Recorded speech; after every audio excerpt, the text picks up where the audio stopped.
तुम्हारी क्लास हुई क्या? नहीं हुई?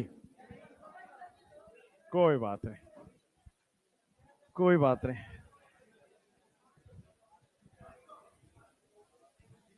तुम ऐसे चेयर लेके बैठे हो, ऐसे बैठो अंदर।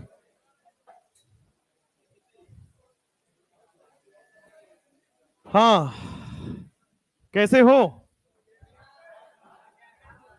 ठीक हो? नहीं ठीक हो तो आप ठीक हो जाओगे। उसको बोलो उधर से आए। ये क्या है? ना ना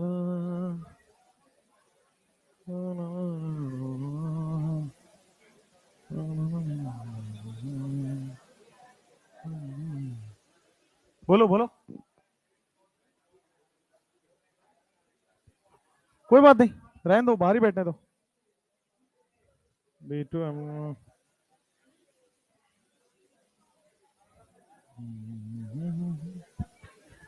चलो, साइलेंस। कल आपने कॉन्फ़िगरेशन ऑफ जीआई पढ़ लिया था क्या? कॉन्फ़िगरेशन ऑफ जीआई आपने पढ़ रखा है। Cis trans. हाँ, क्या नहीं चल रहा है? तो तुम उधर बैठ जाते।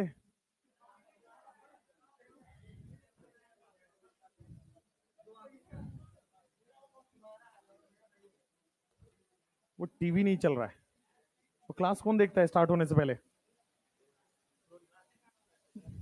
फ्लोर इंचार्ज को बोला करो ना, देख के करे वो। हाँ भाई, तो तुम्हारा पेन दिखाओ, पेन कौन सा है? ऐसा वो वाला पेन देना, सबसे उधर हो, ये रेड वाला।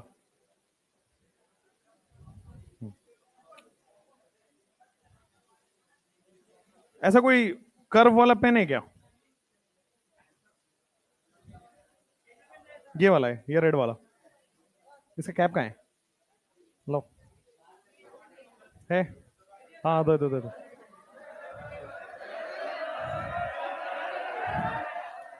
देखो, कुछ चीजों में लड़कियों को प्रायोरिटी मिल जानी चाहिए, दे दिया जाए। चलो चलो चलो भाई, लो तुम भी दे दो यार।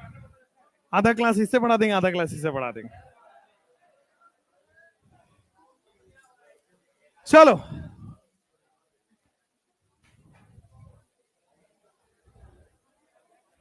हाँ भाई, मुंह बंद करें और शांति पकड़ो।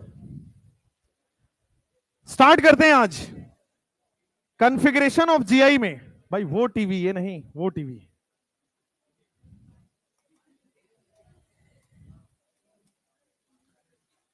आपने सिस्टर्न्स आइसोमेरिज्म पढ़ लिया था कल क्लास में, है ना?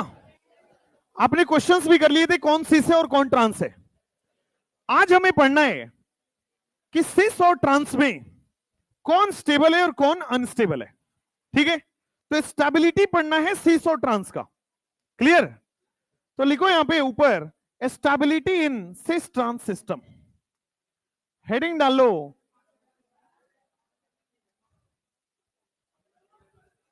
बेटा मुंह बंद रखो। Stability in cis trans system. Cis और ट्रांस सिस्टम में स्टेबल कौन होगा?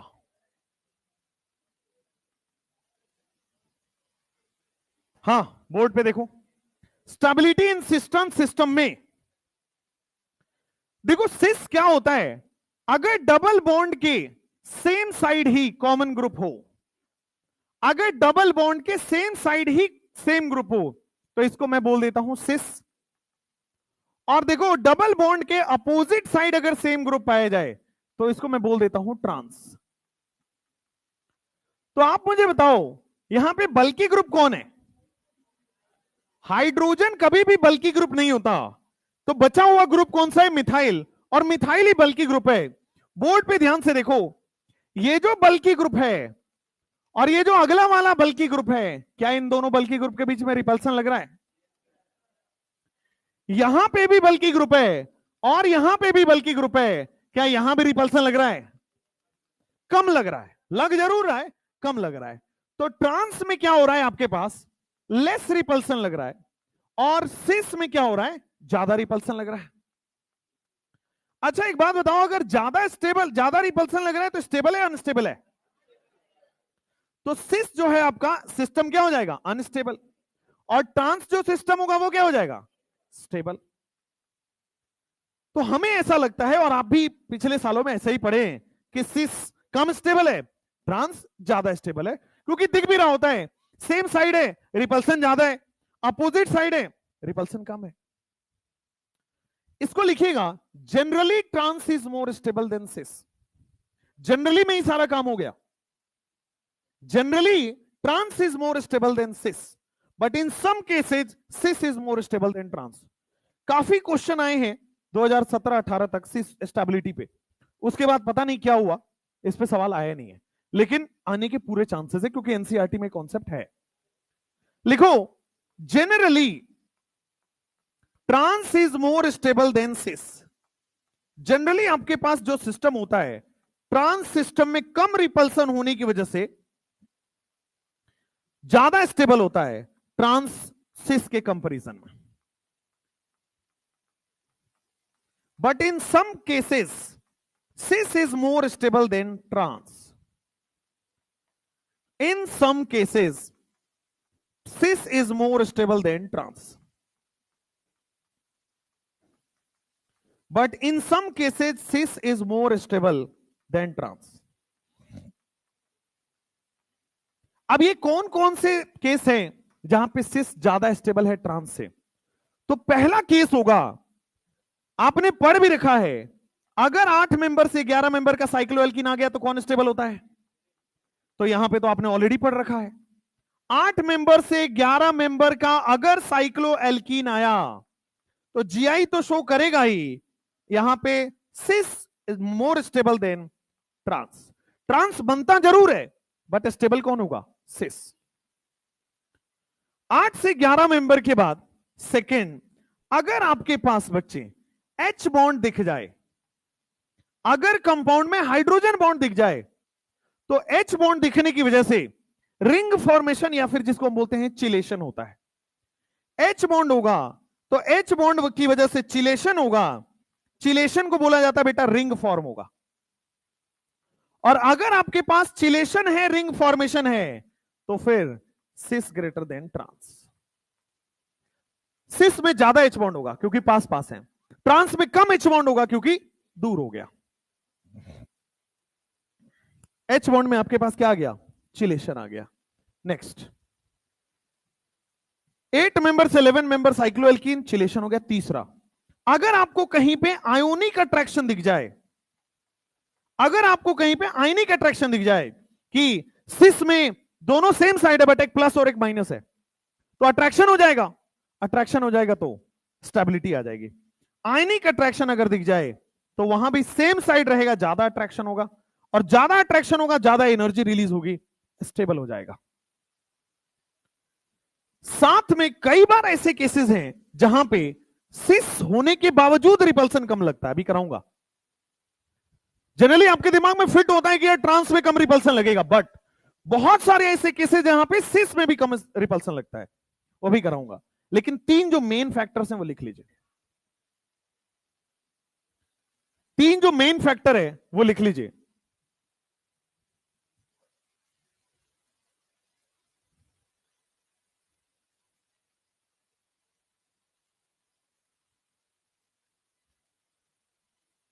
क्वेश्चन करें?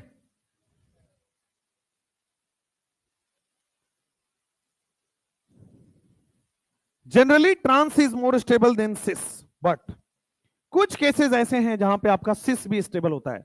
अगर H बॉन्ड हो गया, सिस स्टेबल है। अगर प्लस और माइनस में अट्रैक्शन हो गया, सिस स्टेबल है। अगर 8 से 11 मेंबर का साइक्लोऑक्टेन आ गया, सिस स्टेबल है।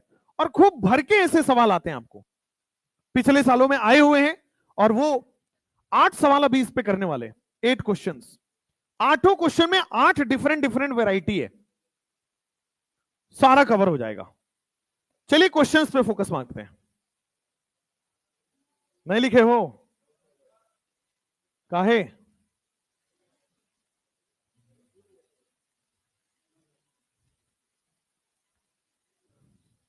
इसको टेस्ट किया जाए क्या? मैंने ऐसा सुना है कि पानी भर जाता है फिर। पटना में तो रोड पे पानी भरता ही है, जरूरी है बिल्डिंग भरे? वेदांतु में कहां पानी भरता है? कहां पे? हमें तो नहीं दिखा आज तक। अच्छा, हाँ सेकंड वाला देखो, अभी क्वेश्चन कराऊंगा जहां पे सिस में एच बॉन्ड हो रहा होगा, और एच बॉन्ड होगा तो यहां से यहां बॉन्ड बनेगा, तो उसकी वजह से रिंग बन जाता है, और जो रिंग बनता है उसको हम लोग चिलेशन कहते हैं, और चिलेशन की वजह से स्टेबिलिटी आती है।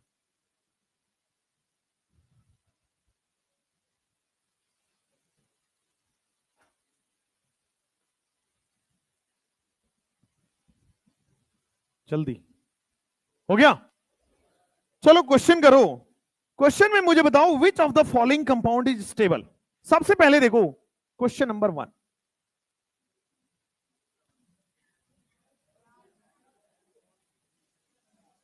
आराम से 10 सेकंड 15 सेकंड लेके देख लो कौन सा स्टेबल सिस्टम ज्यादा है, सिस ज्यादा स्टेबल है कि ट्रांस?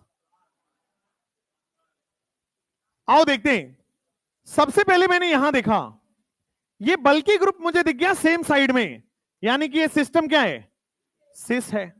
और ये बल्कि ग्रुप मुझे दिख गया अपोजिट साइड में, तो सिस्टम क्या हो गया? ट्रांस। आप हाइड्रोजन के रिस्पेक्ट में भी देख सकते हैं, हाइड्रोजन सेम साइड सिस, हाइड्रोजन अपोजिट साइड ट्रांस। क्या यहां पे रिपल्सन लग रहा है ज्यादा?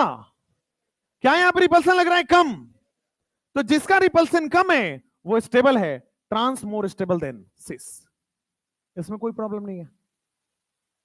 ना यहां एच बॉन्ड बन सकता है, ना यहां कोई प्लस माइनस आयनिक अट्रैक्शन है, ना यहां पे साइक्लोऑक्टेन वाली कंडीशन है, तो तीनों कंडीशन है ही नहीं, तो मतलब नॉर्मल कंडीशन है, ट्रांस मोर स्टेबल देन सिस। सेकंड क्वेश्चन को देखो, कौन ज्यादा स्टेबल है? कौन, सिस या ट्रांस?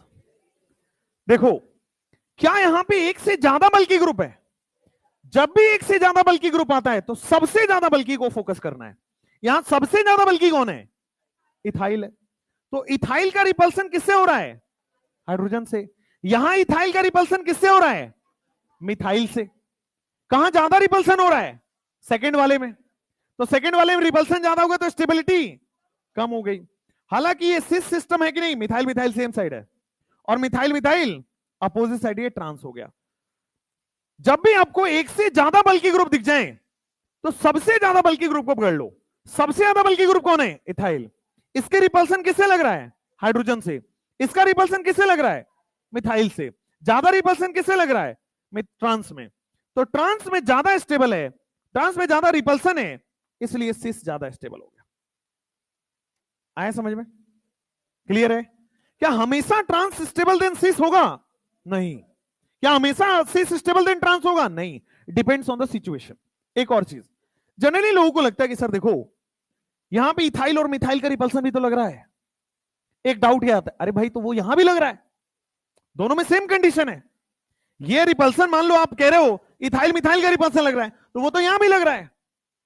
इसके बावजूद आपको स्टेबिलिटी देखनी है, तो इधर से रिपल्सन कम लग गया, इधर से रिपल्सन इसमें ज्यादा लग गया। चलो नेक्स्ट। हाँ हाँ, थर्ड क्वेश्चन देखो आप। थर्ड क्वेश्चन पहले देखो, सिस ट्रांस है या नहीं है? है। हाइड्रोजन हाइड्रोजन सेम साइड होगा तो मैं इसको सिस बोल दूंगा, और hydrogen hydrogen opposite side trans बोल। स्टेबल कौन है? ट्रांस स्टेबल है। ट्रांस स्टेबल है या सिस? सिस स्टेबल है। बेटा हाइड्रोजन बॉन्डिंग चमक जाना चाहिए, गॉश फॉर्म में बता रखा है। गॉश जब पढ़ा रहा था तो वहां पे ये सब बड़े डिटेल में बता दिया था। हाइड्रोजन बॉन्डिंग आपको नहीं चमक रहा है? कैसे चमक रहा है आओ देखो ध्यान से। थर्ड क्वेश्चन को देखो, हाय भगवान, थर्ड क्वेश्चन देखो, fourth third, C double bond C. देखो क्या कार्बोक्सिलिक एसिड ऐसा लिखा होता है, नीचे H है और नीचे H है, इधर आपके पास बेटे NH2 लगा हुआ है। NO2 लगा हुआ है। बेटा मुंह बंद, ध्यान से देखना। हाइड्रोजन बॉन्ड को एक लाइन में समझने का तरीका देखो। अगर हाइड्रोजन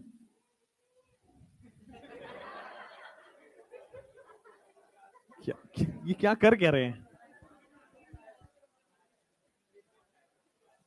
अगर हाइड्रोजन, ध्यान से देखना, हाइड्रोजन बॉन्डिंग को एक लाइन में समझने का तरीका, अगर हाइड्रोजन मोर इलेक्ट्रोनिगेटिव से कोवलेंट बॉन्ड बनाया हुआ है, अगर हाइड्रोजन मोर इलेक्ट्रोनिगेटिव से कोवलेंट बॉन्ड बनाया हुआ है, तो ये कोवलेंट बॉन्ड बनाया हुआ हाइड्रोजन ही हाइड्रोजन बॉन्ड दिखाता है। अगर इसके सामने वापस से FON में से कोई दिख जाए तो, फिर से देखना, हाइड्रोजन कोवलेंट बॉन्ड पहले से बनाया हुआ है FON के साथ, तो ये वाला हाइड्रोजन जो पहले से कोवलेंट बॉन्ड बनाया हुआ है, अगर इसके सामने वापस से FON दिख जाए तो H बॉन्ड शो करता है। जैसे इस केस में देखो, क्या हाइड्रोजन पहले से कोवलेंट बॉन्ड बना रहा है? क्या वापस से इसको FON सामने दिख गया तो कोवलेंट बॉन्ड, तो फिर हाइड्रोजन बॉन्ड दिखाएगा। और हाइड्रोजन बॉन्ड देखो, क्या ये रिंग बना रहा है ऊपर की तरफ? क्या ये रिंग बना रहा है? और रिंग बना रहा है, इसी को क्या बोलते हैं? चिलेशन। तो H बॉन्ड हो रहा है, इसलिए सिस ग्रेटर देन ट्रांस। कोई पूछे H बॉन्ड होने से स्टेबिलिटी क्यों बढ़ रही है? H बॉन्ड होने से चिलेशन हो रहा है। हाँ, ये दूर हो गया तो हाइड्रोजन बॉन्ड कम हो गया, नहीं होगा, 0 के बराबर, नहीं के बराबर हो गया। हो गया केस। हाइड्रोजन बॉन्ड अगर कोई पूछे तो पहले से हाइड्रोजन कोवलेंटली बॉन्डेड होना चाहिए FON के साथ ही, और वही कोवलेंट हाइड्रोजन अगर आपके सामने वापस FON मिल जाए तो आपको दिख जाए। वैसे मैंने एक शॉर्ट ट्रिक लगाया था, FONCL, फोन कल। अगर हाइड्रोजन पहले से कोवलेंट बॉन्ड है और वो FONCL से सराउंडेड है तो क्या हो जाएगा? Hydrogen bonding. जल्दी लिखो फटाफट से। सेकंड नंबर में देखो, क्या एक से ज्यादा बल्कि ग्रुप है? मिथाइल भी है, इथाइल भी है, एक से ज्यादा बल्कि ग्रुप है। तो जो सबसे ज्यादा बल्कि ग्रुप है उसको देखो, सबसे ज्यादा बल्कि कौन है? जो सबसे बड़ा होगा, इथाइल। इथाइल के सामने कौन पड़ रहा है? H। तो इथाइल और H का रिपल्सन है। यहां इथाइल के सामने कौन पड़ रहा है? मिथाइल। तो इथाइल और मिथाइल का रिपल्सन है। यहां H का रिपल्सन ज्यादा होगा कि मिथाइल का? मिथाइल का। दोनों बल्कि हो गए ना, तो दोनों बल्कि का रिपल्सन ज्यादा है, स्टेबिलिटी कम है। यहां पे एक बल्कि एक कम बल्कि है, तो रिपल्सन कम हो गया, स्टेबल ज्यादा है।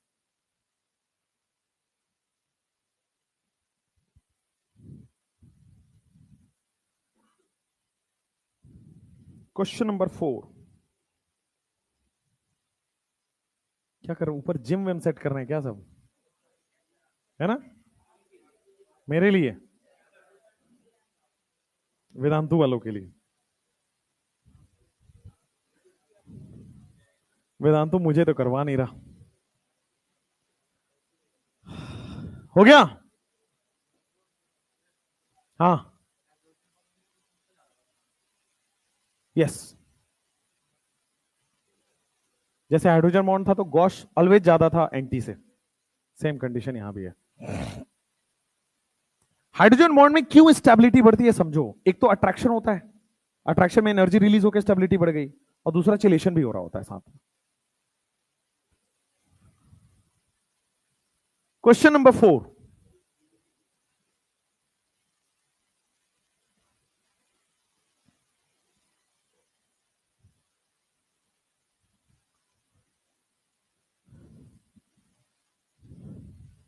जो लोग क्लास में नोट्स नहीं बना पा रहे हैं, मान लो कल एक दो लोगों को देखा था मैं क्लास में, नोट्स बेचारे वो नहीं बना पाते, उनको उनका पावर स्लो है थोड़ा, कि एक साथ लिख के और समझ नहीं पा रहे। आप मेरे से नोट्स ले लिया करो, दोबारा तुम वापस लिखोगे फिर करोगे, पता नहीं कितना टाइम लगेगा। The best recommended thing is खुद लिखोगे तो ही समझ आएगा। समझ रहे आ रहा है? मेरा नोट्स यूज करोगे बहुत अच्छा, ना उतना अच्छे समझ नहीं आएगा, ठीक है। लेकिन हाँ, 2 बार 3 बार रटने वाला टेंडेंसी है तो आप नोट्स ले सकते हो, राइट। ग्रुप पर नहीं डालूंगा, अगर आपको चाहिए तो आप बता देना, मैं प्रोवाइड करा दूंगा, ठीक है। लेकिन वो नोट्स एक दिन बाद मिलेगा, जो आज का लेक्चर वो कल मिलेगा, कल का लेक्चर है परसों मिलेगा, परसों का लेक्चर उसके बाद मिलेगा, ठीक है। क्योंकि मैं यहां पढ़ाने के बाद मेरा SME वापस लिखता है उसको, तो वो ये काम आपके लिए कर देगा। If you are not able to write at the same time and understand at the same time, ठीक है। रिकमेंडेड क्या है, मार्क्स किससे इंक्रीज होगा, लिखने और समझने में। ठीक है, चलो क्वेश्चन नंबर 4। H और NO2 में नहीं, क्यों, यहां पे ये वाले में, H और NO2 में, ये वाले में H बॉन्ड, भाई कौन सा हाइड्रोजन H बॉन्ड शो करता है, जो पहले से FON से जुड़ा हुआ हो। क्या ये FON से जुड़ा हुआ है, नहीं, तो H बॉन्ड नहीं दिखाएगा। हाइड्रोजन बॉन्ड वही वाला हाइड्रोजन दिखाता है जो पहले से कोवलेंट बॉन्ड बनाया हुआ है FON के साथ, और फिर सामने FON इसको दोबारा मिल जाए तो फिर H बॉन्ड होता है। चलो क्वेश्चन नंबर 4, साथ साथ में बना लो। क्वेश्चन नंबर 4, ये एम्स का PYQ है, थोड़ा ध्यान से बनाना।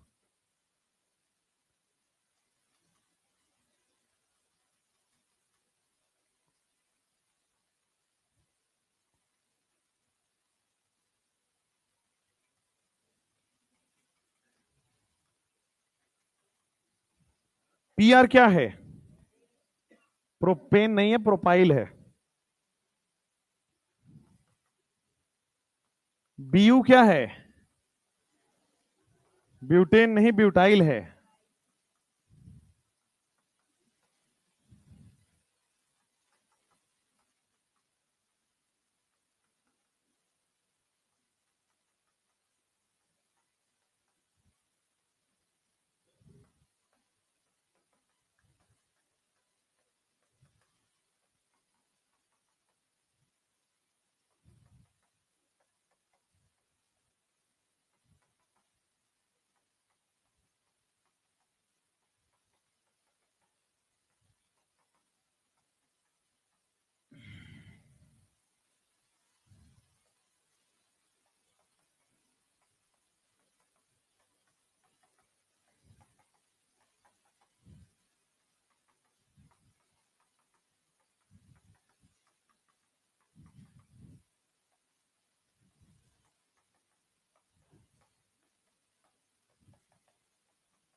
हो गया।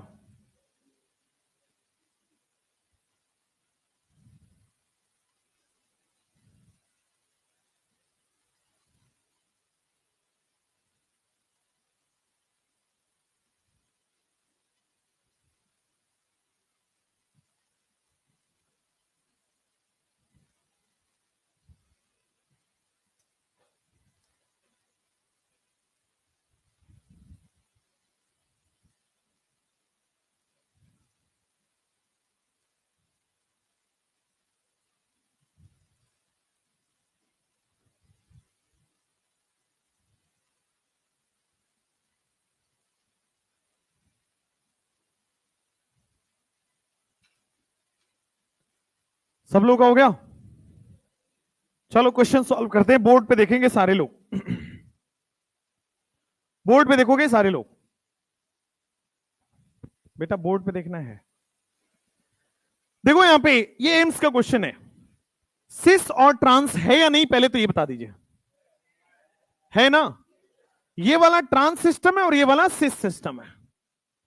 अब देखना है कौन स्टेबल है। जब भी एक से ज्यादा बल्कि ग्रुप आ जाए, जब भी एक से ज्यादा बल्कि ग्रुप आ जाए तो आपको क्या लेना है? सबसे ज्यादा बल्कि। इसमें सबसे ज्यादा बल्कि कौन दिख रहा है? क्या प्रोपाइल दिख रहा है? तो प्रोपाइल का रिपल्सन किससे? मिथाइल से। यहां प्रोपाइल का रिपल्सन किससे? इथाइल से।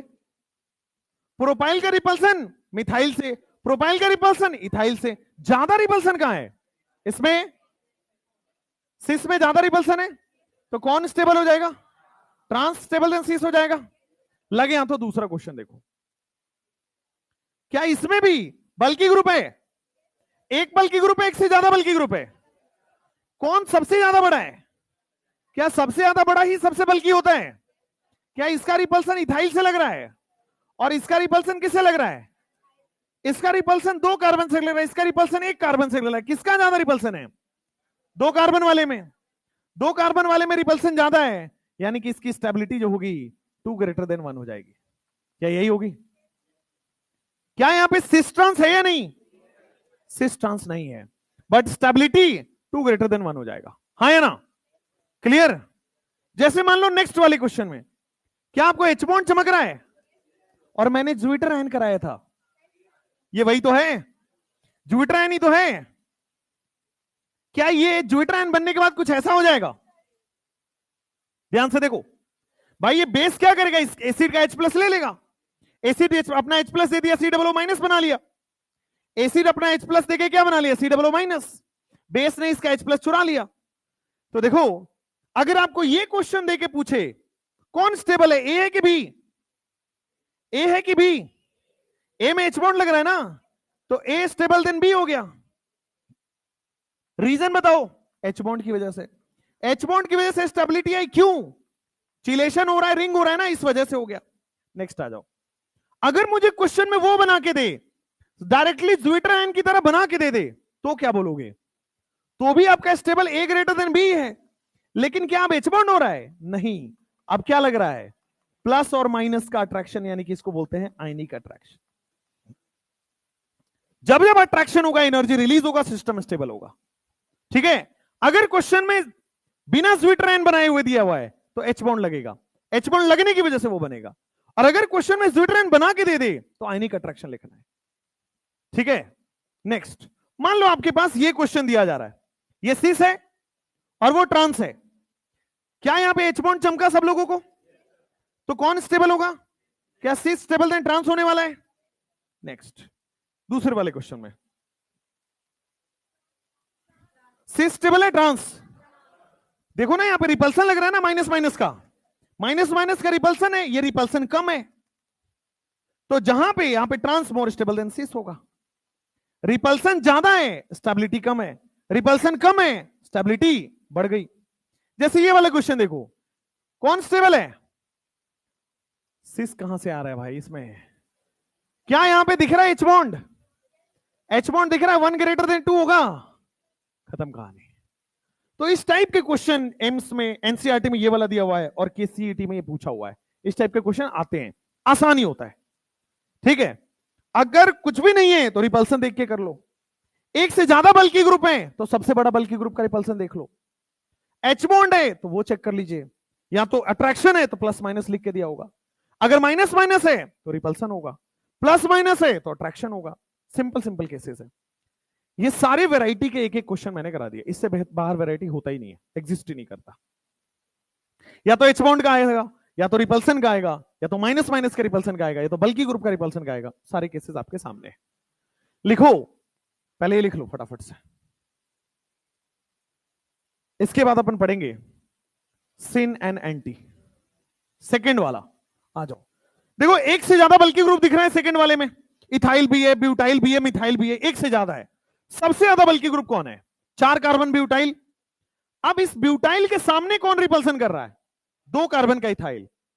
इस ब्यूटाइल के सामने कौन रिपल्सन कर रहा है? एक कार्बन का मिथाइल। दो कार्बन का रिपल्सन ज्यादा होगा, एक कार्बन का? दो कार्बन का। जितना ज्यादा बड़ा उतना ज्यादा रिपल्सन। मोर बल्कि मोर रिपल्सन। बड़ा है बल्कि है, ज्यादा रिपल्सन देगा। छोटा है कम रिपल्सन देगा। तो कम रिपल्सन देगा तो स्टेबल है।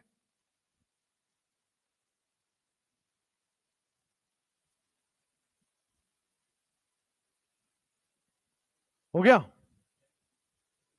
हो गया? आगे बढ़े, लिखो। हो गया ना?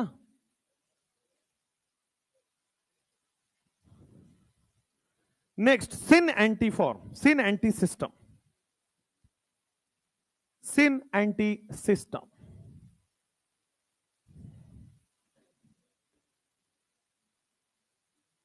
सिन एंटी सिस्टम या कॉन्फ़िगरेशन बोलो या सिस्टम बोलो, बात एक ही है। आओ भाई, सिन एंटी सिस्टम दो जगह एप्लीकेबल होता है। सिन एंटी सिस्टम दो जगह एप्लीकेबल होता है। पहली जगह जो एप्लीकेबल होता है वो एप्लीकेबल होता है बच्चों एजो कंपाउंड में। एजो कंपाउंड आप जानते हो क्या होता है? एन डबल बॉन्ड एन वाले को एजो कंपाउंड बोलते हैं। जरा ध्यान से देखो, एजो कंपाउंड में बोर्ड पे देखो, एन डबल बॉन्ड एन है, क्या इसको मैं एजो बोल दूंगा? सब लोग बोर्ड पे एन डबल बॉन्ड एन को एजो बोल दूंगा। तो एक लोन पेयर लेफ्ट वाले नाइट्रोजन पे, एक लोन पेयर राइट वाले नाइट्रोजन पे। यहां आपकी मर्जी होती है आप एच डालो या आर डालो, यहां आपकी मर्जी होती है आप एच डालो या आर डालो। क्या इसी को एजो बोलते हैं? एजो कंपाउंड में लोन पेयर अगर सेम साइड रहे तो सिन बोल दोगे। एजो कंपाउंड में लोन पेयर अगर अपोजिट साइड रहे तो एंटी बोल दोगे। तो सिंपल बात है, इससे सिंपल कुछ हो ही नहीं सकता। अगर लोन पेयर सेम साइड पे है तो आप इसको क्या बोलने वाले हो? सिन। अगर लोन पेयर अपोजिट साइड पे है तो इसको क्या बोलने वाले हो? एंटी। हाँ बेटा, सिन और एंटी, ठीक है। अगर लोन पेयर सेम साइड आए, जैसे मान लो सेम क्वेश्चन को अगर मैं ऐसा कर दूं, लोन पेयर दोनों को अपोजिट साइड में लगा दिया, इधर एच और इधर एच है, तो क्या ये एंटी फॉर्म हो जाएगा? अभी ये सिन फॉर्म है, अभी ये एंटी फॉर्म है। इसमें ज्यादा वेरिएशन हो ही नहीं सकता, इसमें ज्यादा वेरिएशन है ही नहीं। लोन पे, अच्छा इसको, इस डेफिनेशन को ऐसे भी तो लिख सकते हो, एच या H on the same side या R and R on the same side syn, H H on the opposite side या R R on the opposite side anti. अपने को उतना दिमाग ही नहीं लगाना। लोन पेयर देख लो भाई, एजो में हमेशा लोन पेयर होगा। लोन पेयर सेम साइड पे आया सिन, अपोजिट साइड पे आया एंटी। ये वाला क्या बोलोगे? लोन पेयर क्या है? सेम साइड है ना, syn. Lone pair same side syn, lone pair opposite side anti.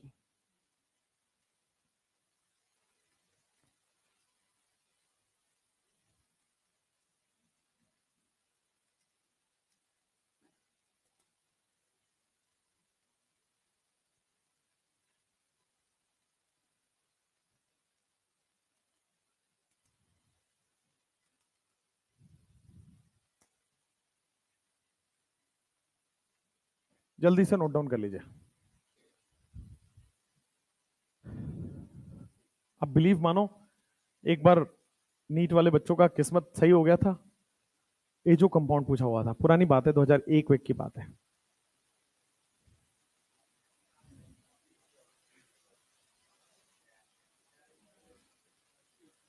उतना पुराना तैयारी नहीं कर रहे थे हम। ऐसे 3 लोग ही हैं जो उस समय तैयारी कर रहे थे। तरुण सर हो गए, एमडी सर हो गए, और एक अपने कानपुर वाले साहब हो गए, सर्वेश सर हो गए। ठीक है, सर्वेश सर अभी जब आएंगे तो उनके डिंपल पे नोटिस करना, ऑटोमेटिक डिंपल है उनके। जैसे ही बोलते हैं फार्मूला, ओए होए, है ना, है ना। हाँ हाँ, उसके बाद मालिक्यूल। फिर एक दिन मैं घर पे गया था, मैंने कहा सर इसका वॉल्यूम बढ़ाइए। हाँ वॉल्यूम बढ़ाना है, वॉल्यूम। तो एकदम प्रॉपर कानपुर की आपको फील आएगी। गुटखा नहीं, कानपुर का मतलब गुटखा ही होता है क्या? हो गया। एजो कंपाउंड के बाद ऑक्साइम में भी आपको लिखा जाता है सिन और एंटी। एजो कंपाउंड के बाद नेक्स्ट ऑक्साइम में आएगा आपके पास सिन और एंटी। तो ऑक्साइम में कैसे सिन और एंटी देखते हैं, देखो बोर्ड पे सब लोग देखो, ऑक्साइम क्या सी डबल बॉन्ड NOH को ऑक्साइम बोलते हैं, है ना। और मैंने बताया था नाइट्रोजन एक लोन पेयर हमेशा कैरी करेगा, है ना। बोर्ड पे देखो, अगर यहां पे H डाल दूं और यहां पे मैं R डाल दूं, तो क्या आप सब लोग इसको समझ जाओगे कि एल्डोक्साइम है। अगर मैं यहां पे H डाल दूं तो क्या ये एल्डिहाइड से ही बना होगा। आपको याद करना पड़ेगा, देखो यही तो बनाया था, एल्डिहाइड प्लस हाइड्रोक्सिल अमाइन से ही तो रिएक्शन कराया था, और ये वाटर ही तो रिलीज किया था। तो अगर आपके पास C डबल बॉन्ड N में अगर ये एक H है, that means it is aldoxime. अगर आपके पास ऑक्साइम में H आ जाए कार्बन के पास, that means it is aldoxime. तो मैं यहां पे सिंपल लिख सकता हूं, ये क्या है, एल्डोक्साइम। अच्छा, सिन है कि एंटी। HNOH अगर सेम साइड है सिन, HNOH अगर अपोजिट साइड है एंटी। ऑक्साइम में आ जाएगा H and OH same side पे, क्या बोल देंगे इसको हम, सिन। और H एंड OH अगर आपको दिख जाए अपोजिट साइड पे, तो क्या बोल देंगे हम, एंटी। HNOH सेम साइड पे सिन और एंटी। अब क्या होता है, इसका नाम लिखने के लिए भी पूछा जाता है, बोर्ड पे देखना बेटा, इसका नाम भी लिखा जाता है। तो है तो ये एल्डोक्साइम। जब भी बोर्ड पे ही देखना है, जब भी कार्बन से हाइड्रोजन जुड़ा हो तो एल्डोक्साइम तो पहचान में आ जाएगा, एल्डिहाइड से बना एल्डोक्साइम, एल्डिहाइड से बना एल्डोक्साइम। अब ध्यान दो, कौन से एल्डिहाइड से बना, बस ये पता कर लो फिर से, कौन से एल्डिहाइड से बना है। तो बेटा क्या ये, मान लो मैं यहां पे आर हटा के इसको कर देता हूं CH3। बोर्ड पे देखो, एल्डिहाइड पता करने के लिए, एल्डिहाइड पता करने के लिए क्या आप इसको यही लिखोगे ना कि सर यहां पे C डबल बॉन्ड N के बजाय C डबल बॉन्ड O था पहले। भाई ऑक्साइम कैसे बना था, इसी ये वाला एल्डिहाइड होता है और ये वाला हाइड्रोक्सिलअमीन से बना था। यहां से ऑक्सीजन हटा था और यहां से H2 हटा था, यही तो हुआ था। अरे हाँ या ना। तो क्या मैं, अगर मेरे से बोला जाए कौन से एल्डिहाइड से बना है, तो इसमें डबल बॉन्ड O जोड़ के एल्डिहाइड बना दूंगा। तो इसमें डबल बॉन्ड O के जोड़ के एल्डिहाइड बना दे। इसका कॉमन नाम क्या होता है, क्या एसिटल्डिहाइड होता है। तो क्या मैं इसको एसिटल्डोक्साइम बोल सकता हूं। एसिटल्डिहाइड का एल्डिहाइड का ऑक्साइम कौन होता है, एल्डोक्साइम। एसिटल्डिहाइड का एग्जाइम कौन होगा, एसिटल्डोक्साइम। फिर से देखो, अगर ऑक्साइम है, H and OH same side पे है तो सिन बोलना होता है, और H and OH opposite side पे दिख जाए तो एंटी बोलना होता है। जैसे मान लो मैं सेम क्वेश्चन को, अगर मैं यहां पे H ले आऊं और यहां पे CH3 ले आऊं, यहां पे मैंने double bond N, lone pair अभी भी है, OH अभी भी है, क्या इस फॉर्म को मैं एंटी बोल सकता हूं और क्या इस फॉर्म को मैं सिन बोल सकता हूं, हाँ या ना। क्या ये, अगर कार्बन से हाइड्रोजन दिख जाए तो क्या ये एल्डोक्साइम है, यहां भी कार्बन से हाइड्रोजन दिख जाए तो क्या ये एल्डोक्साइम है। तो दोनों एल्डिहाइड का ऑक्साइम है, यानी कि ये एल्डोक्साइम है। ये वाला भी एल्डिहाइड का ऑक्साइम है, यानी कि एल्डोक्साइम। एकदम क्लियर है। अब ध्यान देना, कौन से एल्डिहाइड का ऑक्साइम है यही पूछना होता है। तो देखो, कौन से एल्डिहाइड का ऑक्साइम है, तो इसमें डबल बॉन्ड O लगा दो तो एल्डिहाइड पता लग जाएगा। तो इसमें डबल बॉन्ड O लगाओ, क्या वो एसिटल्डिहाइड बन रहा है। डबल बॉन्ड O लगाओ तो क्या आपके सामने यही तो बन रहा है एसिटल्डिहाइड। डबल बॉन्ड N मत रखो, डबल बॉन्ड O बना दो, एल्डिहाइड बन जाएगा। अब ये क्या, दो कार्बन है, दो कार्बन को एसिड बोलते हैं, CHO को एल्डिहाइड बोलते हैं। तो एसिड एल्डिहाइड यानी कि एसिटल्डिहाइड। एल्डिहाइड का ऑक्साइम को क्या बोलेंगे, एल्डोक्साइम। एसिटल्डिहाइड के ऑक्साइम को क्या बोलेंगे, एसिटल्डोक्साइम। तो इसको लिखा जाता है एसिटल डोक्साइम।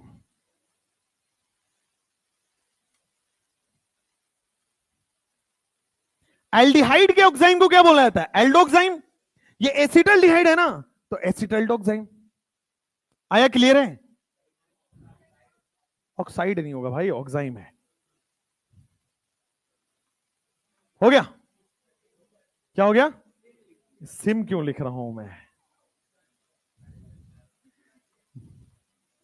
चलो, सिन एसिटल डॉक्साइम, जरा बोर्ड पे ही देखना, एक बार बोर्ड पे ही देखना, क्या कार्बन से हाइड्रोजन जुड़ा है तो ये भी एल्डिहाइड का ही ऑक्साइम है, एल्डोक्साइम है ना? अब देखो, डबल बॉन्ड ओ लगा दो तो क्या फिर से एसिटल्डिहाइड बन रहा है? एसिटल्डिहाइड बन रहा है। तो क्या इस बार फिर से एसिटल डॉक्साइम है, लेकिन ये एंटी एसिटल डॉक्साइम है? क्या ये एसिटल डॉक्साइम फिर से है? हाँ, इस बार एंटी एसिटल डॉक्साइम है। एक बार वापस, पहले ये कर लो, पहले ये लिख लो, फिर दोबारा एक बार और समझाएंगे। तुम लोगों की शक्ल वैसे ही अच्छी नहीं है, बनाए हुए शक्ल में तो हमें और अच्छी नहीं लगती है, समझे? तो थोड़ा सा खुश रहा करो।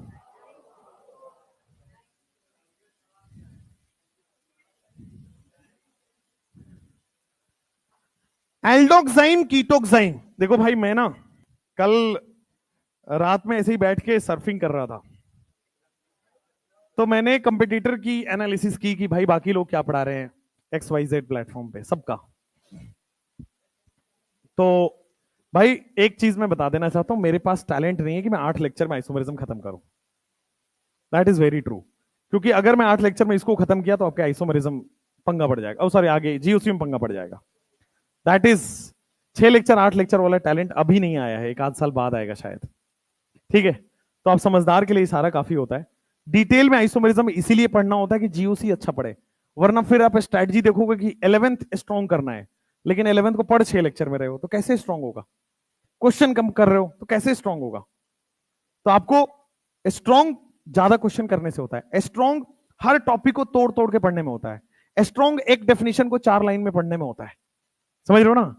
तो मेन काम पे फोकस करो रादर देन बाकी की चीजों पे। तो आइसोमेरिज्म डेप्थ में ही पढ़ना है, जीओसी को डेप्थ में ही पढ़ना है, नहीं तो फिर अन्य मास्टर हैं, समझे?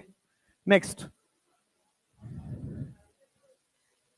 क्वेश्चन, ये आपने लिख लिया है। अब देखो, अगर मैं आपको दे रहा हूं C डबल बॉन्ड N और यहां पे OH लगा दिया, यहां पे लोन पे लगा दिया, बोर्ड पे देखो, ये लगा दिया मैंने CH2 CH3 और यहां पे लगा दिया H। देखो, सबसे पहले आप मुझे बता दो, C ने की एंटी है, सारे लोग C ने की एंटी है, HNOH अपोजिट साइड पे आ गया, तो क्या मैं इसको एंटी बोल सकता हूं? बढ़िया, एंटी हो गया। अब ध्यान से focus on the board, aldoxime है कीटोक्साइम है? एल्डोक्साइम है कीटोक्साइम है? जब भी कार्बन से H लगा हो तो एल्डोक्साइम होगा, अगर कार्बन से दोनों तरफ मिथाइल लग जाता तो क्या वो कीटोक्साइम हो जाता? तो ये एल्डोक्साइम है। प्लीज फोकस एक बार और वापस, कौन से एल्डिहाइड से बना है? क्या ये कॉमन नेम है प्रोपियोनल डिहाइड से बना है? 3 कार्बन है, 3 कार्बन को प्रोपियोनल डिहाइड बोलते हैं, तो इसका नाम क्या हो जाएगा? एल्डिहाइड का एल्डोक्साइम, प्रोपियोनल डिहाइड का प्रोपियोनल डोक्साइम। एल्डिहाइड का एल्डोक्साइम और 3 कार्बन के लिए प्रोपियोन, प्रोपियोन।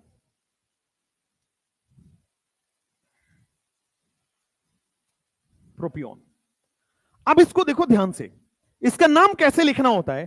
3 पार्ट में इसको तोड़ो, बोर्ड पे ही देखना है, नाम को 3 पार्ट में तोड़ो। सी ने की एंटी है, लिख दिया पहले। सबसे लास्ट में देखो एल्डोक्साइम है कीटोक्साइम है, वो लिख दिया। एल्डोक्साइम समझाने के लिए कार्बन से अगर H जुड़ा है ऑक्साइम में, एल्डोक्साइम, कार्बन से H नहीं मिले, कीटोक्साइम। अब ध्यान दो, बीच में जितने भी कार्बन आपके हैं लेफ्ट साइड में, नाइट्रोजन में नहीं आना, जितने भी कार्बन लेफ्ट साइड में, उसका कॉमन नाम वाला वर्ड रूट लिख दो, खत्म, आंसर आ जाएगा। सी ने की एंटी है पहले लिखना है, एल्डोक्साइम है कीटोक्साइम बाद में लिखना है, और जितने भी कार्बन हैं लेफ्ट साइड में उसका कॉमन नाम वाला वर्ड रूट लिख देना है। 1 कार्बन के लिए फॉर्म, 2 कार्बन के लिए एसिड, 3 कार्बन के लिए प्रोपियोन, 4 कार्बन के लिए ब्यूटाइल, 5 वैलेर, तो वही लिखना होता है। जैसे एक क्वेश्चन आया C डबल बॉन्ड N, यहां पे आया H, यहां पे आया H, what will be the name? जल्दी से बताओगे, what will be the name? Syn या एंटी? सिन या एंटी? गधे हैं बेटा, जीआई ही शो नहीं हो रहा है। जीआई कहां से हो रहा है? वो फॉर्मल्डिहाइड कब से जीआई शो करने लगा? कार्बन के दोनों सेम हो गए ना, तो सेम हो गए तो भावनाओं में मत बहो बेटा, भावना के साथ बहो। समझ रहे हो बेटा? भावना नहीं तो शांति पकड़ो। लेकिन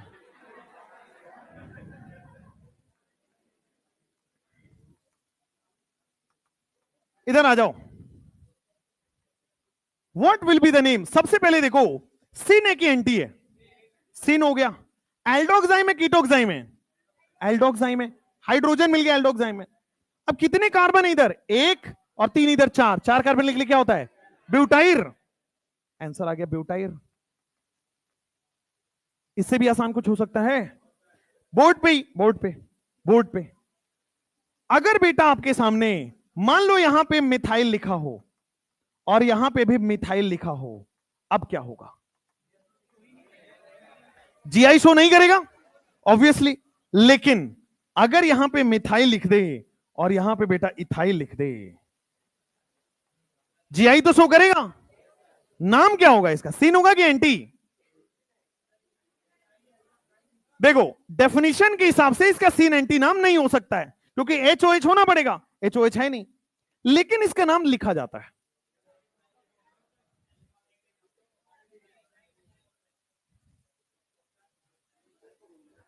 मुझे पैसे मिलते हैं पढ़ाने के लिए, पढ़ाने दीजिए। देखो, इसको सिन भी लिखा जाता है और इसको एंटी भी लिखा जाता है। देखो, सिन कैसे लिखते हैं? Focus on the board again. क्या ये OH के सेम साइड वाले को सिन मानेंगे? भाई OH and H same side था तो सिन बोलते थे। अब यहां पे H है नहीं, तो OH के जो सेम साइड है उसको आप सिन में लिख दो, तो सिन में क्या आ जाएगा? इथाइल। फिर बचा हुआ कौन है? मिथाइल।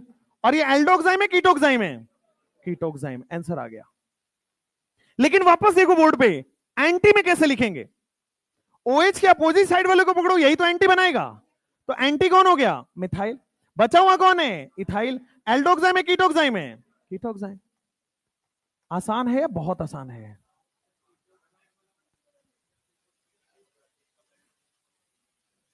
कब एल्डोक्साइम होगा, कब कीटोक्साइम होगा?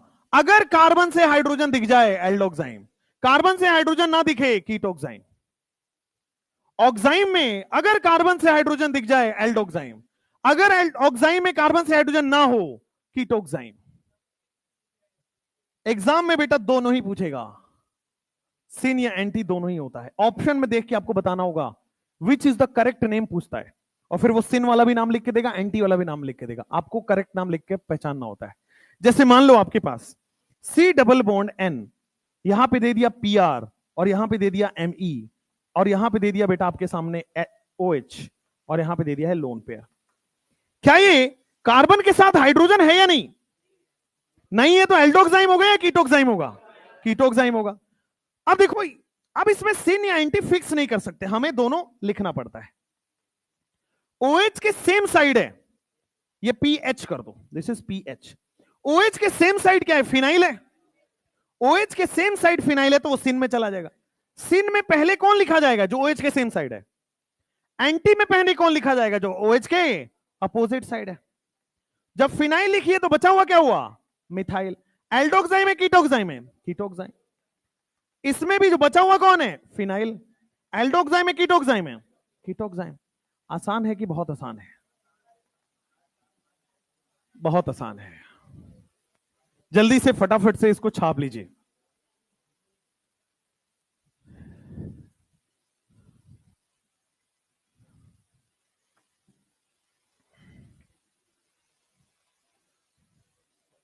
जैसे ये हुआ, उसके बाद एक लंबी गहरी सांस भर लेना। होने के बाद फिर हम लोग स्टार्ट करेंगे EZ सिस्टम।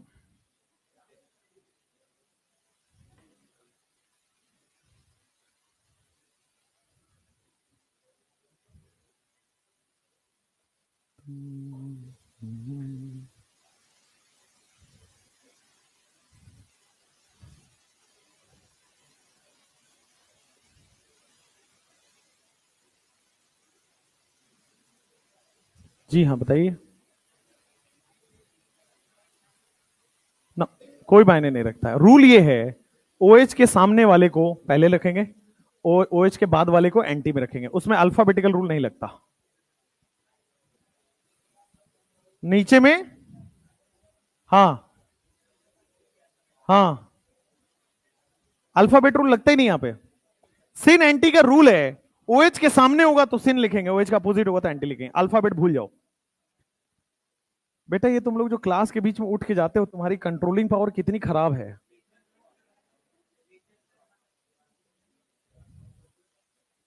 खुद पे बेटा कंट्रोल किया करो। जैसे मैं 2 साल पहले तक बहुत तगड़ा नॉन वेजिटेरियन था, मतलब मॉर्निंग इवनिंग और वो रात वाला में 3 बार खाना खा रहा हूं, तो 2 बार चिकन खाता था या मटन खाता था या एग। एग तो ऐसे रखा रहता था कैरेट वाइज घर पे, बिना उसके मैं खा ही नहीं पाता था।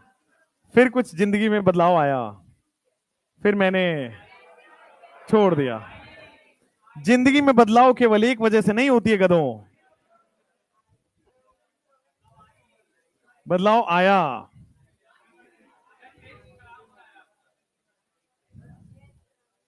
जिंदगी में बेटा सिंगल रहो, खुश रहो, समझे?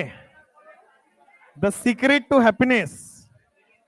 आपने तो अच्छे से पढ़ा है भाई, जैसे ही डबल और ट्रिपल होने पर रेस्ट्रिक्शन लग जाता है, और हम खुले पंछी उड़ने वाले आकाश में, हमें कौन बांध सकता है?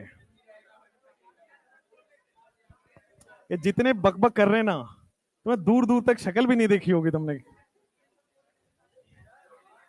बीएन सर की फिजिक्स पे भरोसा रखना है, उसके आगे नहीं। सुधांशु सर की केमिस्ट्री भरोसा रखना है, उसके आगे नहीं। हमारा सब। चलो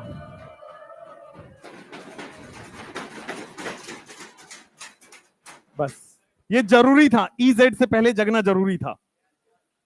हो गया? हो गया ना?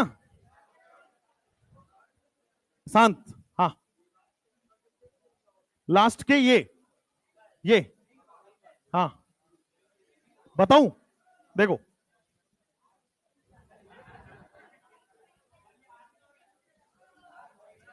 यहां क्या था? PR था, और यहां पे H।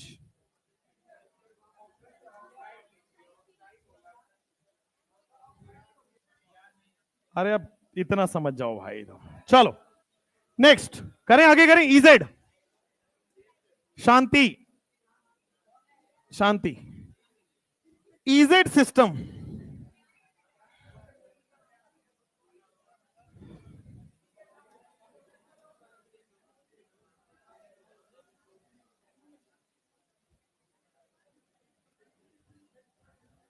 जितना बात करोगे उतने ही क्वेश्चन कम हो जाएंगे। कितना सही सिस्टम है शांत कराने का। चलो EZ सिस्टम, फोकस बोर्ड पे वापस आ जाओ। तुम लोग भटक जाते हो भाई, तुम्हें फिर बुलाना पड़ता है कहीं और से। तुम भटका करो, फिर वापस आ जाया करो जोन में पढ़ाई के। तुम फिर पता नहीं कहीं तो ख्यालों में चले जाते हो, फिर तुम्हें वहां से बुलाना बड़ा मुश्किल हो पाता है। बाद में पूछ लेना भाई, कोई डाउट हो तो। हाँ, EZ सिस्टम में जो E है और Z है, ये दोनों बोर्ड बोर्ड EZ सिस्टम में जो E है और Z है, दोनों जर्मन वर्ड है। जर्मन वर्ड है। E जो है उसको बोला जाता है एंटीजीजेन। एंटीजीजेन। और जो Z होता है, इट स्टैंड्स फॉर जूसामेन। और इसको आज के बाद हम E बोलेंगे, और आज के बाद हम Z बोलेंगे। और ध्यान से पढ़ लो भाई, एंटीजेन का मतलब होता है, जर्मन वर्ड है, इसका इंग्लिश मतलब होता है अपोजिट। और जो जूसामेन वर्ड है, जर्मन वर्ड, इसका मतलब होता है सेम। सेम और सिमिलर जिसको हम बोलते हैं, सेम ही लिखो ज्यादा बेटर है। चलो EZ सिस्टम कैसे डिफाइन हुआ देखो। सिस ट्रांस में तो देख लिया था, सेम ग्रुप सेम साइड है सिस, अपोजिट साइड है ट्रांस। एजो में लिख लिया था लोन पेयर सेम साइड है सिन, अपोजिट साइड है एंटी। ऑक्साइम में देख लिया था HOH सेम साइड है सिन, HOH अपोजिट साइड है एंटी। यहां पे क्या होता है, जब चारों ग्रुप डिफरेंट हो जाए, तो देखो यहां पे ना तो आप सिन बता पा रहे हो, ना तो आप एंटी लगा पा रहे हो, ना सिस लगा पा रहे हो, ना ट्रांस लगा पा रहे हो। तो आपको क्या करना पड़ेगा, जब चारों ग्रुप डिफरेंट हो जाएं, उसके लिए खास करके बनाया गया था इजेड सिस्टम। अब इजेड सिस्टम में जो ग्रुप है ना, ऐसे लगा हुआ, दो ग्रुप इधर है और दो ग्रुप इधर है, तो इधर वाले ग्रुप अगर हाई प्रायोरिटी है, आपको डिसाइड करना पड़ेगा ग्रुप का प्रायोरिटी। अभी मैं बताऊंगा कैसे डिसाइड होगा। अगर हाई प्रायोरिटी बच्चों आपके पास सेम साइड आ रहा है, तो आप इसको बोल दोगे जेड। और अगर आपके पास high priority groups opposite side आ जाए, तो आप इसको क्या बोल दोगे, ई सिस्टम बोल दोगे। एक जेड सिस्टम है और एक ई सिस्टम है। तो अगर आपके पास high priority group same side पे हो तो जेड बोलोगे, अगर high priority group opposite side पे हो तो क्या बोलोगे, ई बोलोगे। अब आपको बस पूरे क्लास में यही सीखना है, प्रायोरिटी किसकी ज्यादा है, प्रायोरिटी किसकी कम है। हाउ टू डिसाइड प्रायोरिटी, ये पहले सीखना है। एक बार प्रायोरिटी आपको पता चल गई तो जेड और ई लिखना कौन सी बड़ी बात है। तो ई का मतलब हो गया हायर प्रायोरिटी, एचपी का मतलब higher priority on opposite side, और जेड का मतलब हो गया higher priority on same side. Higher priority on opposite side और higher priority on same side, ये बना लीजिए। और फिर ऊपर लिखिए, ये पहले जल्दी से फटाफट से नोट डाउन कर लो, और फिर एक हेडिंग डालेंगे, CIP rule to find priority. तो फिर हेडिंग डालेंगे CIP rule to find priority. जिंदगी में प्रायोरिटी बहुत इंपॉर्टेंट है बेटा, है ना, मिलना चाहिए तुम्हें बेटा। लड़कों की शक्ल मैटर नहीं करती, नौकरी, बंगला, पैसा, बस। लड़कियों के पास अनदर ऑप्शन भी है, अपने पास लड़का या तो अमीर होता है या तो गरीब होता है भाई, ठीक है ना। लिखो, लिख लिया ये, ई और जेड हो गया। हेडिंग डाल लो CIP rule to find priority. और अब ब्रेन को, सिस्टम को, ब्रेन को, सबको बेटा एकदम शांत कर लीजिए, वरना जितना आसान लगता है उतना ही डिफिकल्ट भी है। सीआईपी रूल आपको क्या हेल्प करेगा, प्रायोरिटी को फाइंड करने में हेल्प करेगा। CIP rule to find priority.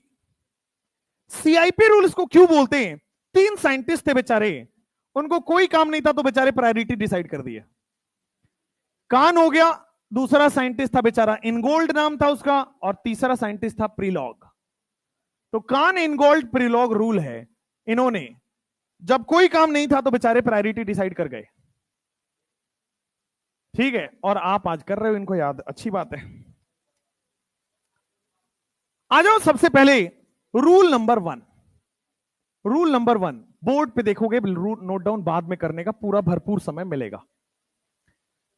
देखो आपके पास, मान लो मैं एक एग्जांपल लेता हूं, यहां पे एफ बनाया, सीएल बनाया, बीआर बनाया और आई बनाया, 4 बना दिया, है ना।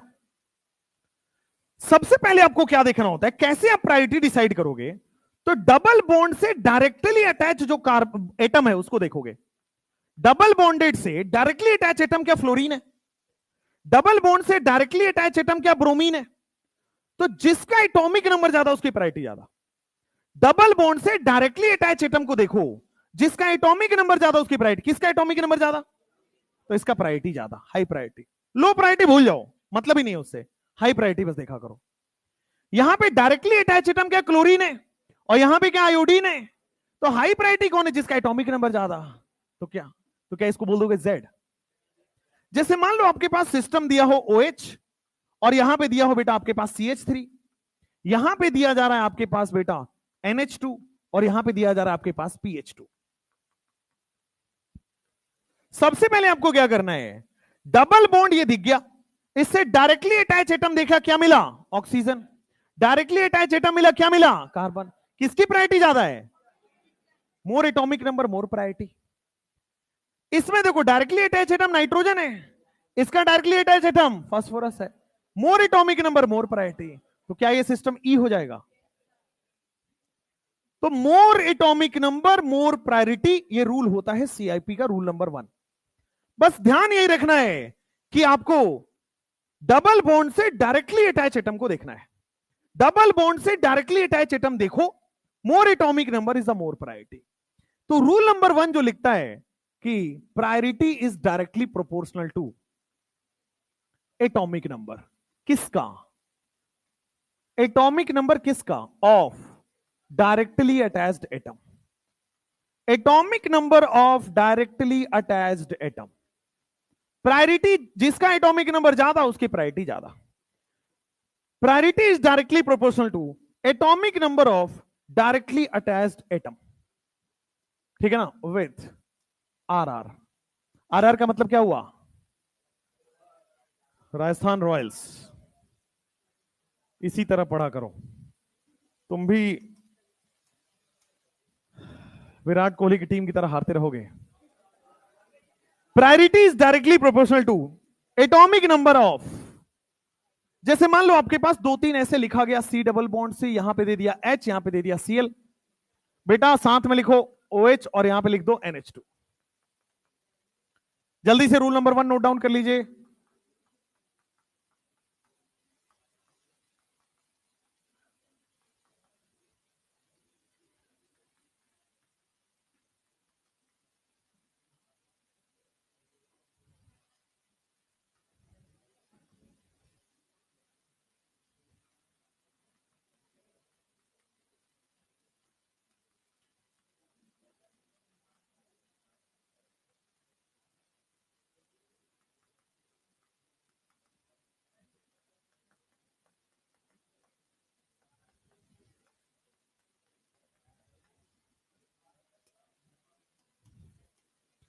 आरआर का मतलब होता है बेटा रेस्ट्रिक्टेड रोटेशन।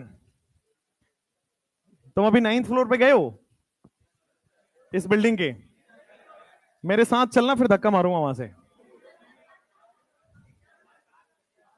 चलो इधर आओ, बोर्ड पे देखो सब लोग E और Z फाइंड करते हैं। नोट बाद में करना, बोर्ड पे देखो।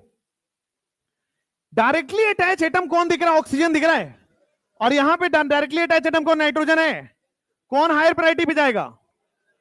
यहां पे डायरेक्टली अटैच एटम हाइड्रोजन है, यहां Cl है। मोर एटॉमिक नंबर मोर प्रायोरिटी है, तो क्या E हो जाएगा? यहां पे आ जाओ, डायरेक्टली अटैच एटम कौन है? यहां पे क्या है? हायर प्रायोरिटी कौन है? यहां पे F है, Cl है, हायर प्रायोरिटी है, E हो जाएगा। यहां पे ये हायर प्रायोरिटी है, यहां पे ये हायर प्रायोरिटी है, यहां कार्बन है और Cl है, कौन हायर प्रायोरिटी होगा? तो ये Z हो जाएगा। यहां ऑक्सीजन है डायरेक्टली अटैच, यहां सल्फर है, हायर प्रायोरिटी है, यहां नाइट्रोजन है, फास्फोरस है, हायर प्रायोरिटी है, Z हो रहा है। Cl और Br में Br हायर प्रायोरिटी है, यहां पे आयोडीन हायर प्रायोरिटी है, Z हो रहा है। रूल नंबर 2 लिखिए, लिखिए लिखिए लिखिए, आराम से लिखिए, लिख लो, आराम से लिख लो। अभी तक लग रहा होगा सर EZ में आपने बोला था कि अरे बहुत डिफिकल्ट तो नहीं, बहुत डिफिकल्ट है, एक बार में नहीं आएगा। अभी तक तो ये तो बहुत ही बच्चा लग रहा है ना? ये तो ऐसे ही हवा में उड़ा देंगे हम लोग, क्यों? हाँ, रूल 2 तक ऐसा ही लगेगा। इनफैक्ट 3 तक मैं लगने नहीं दूंगा, 4 तक ठीक है, तुम लोगों को अलग से चॉकलेट बांटा जाएगा। ऐसे ही तारीफ करते रहा करो। तो रूल नंबर 2, हाँ लिख लो, लिख लो बेटा, लिख लो। बेटा मुंह से नहीं लिखना है, इसलिए बंद रखें।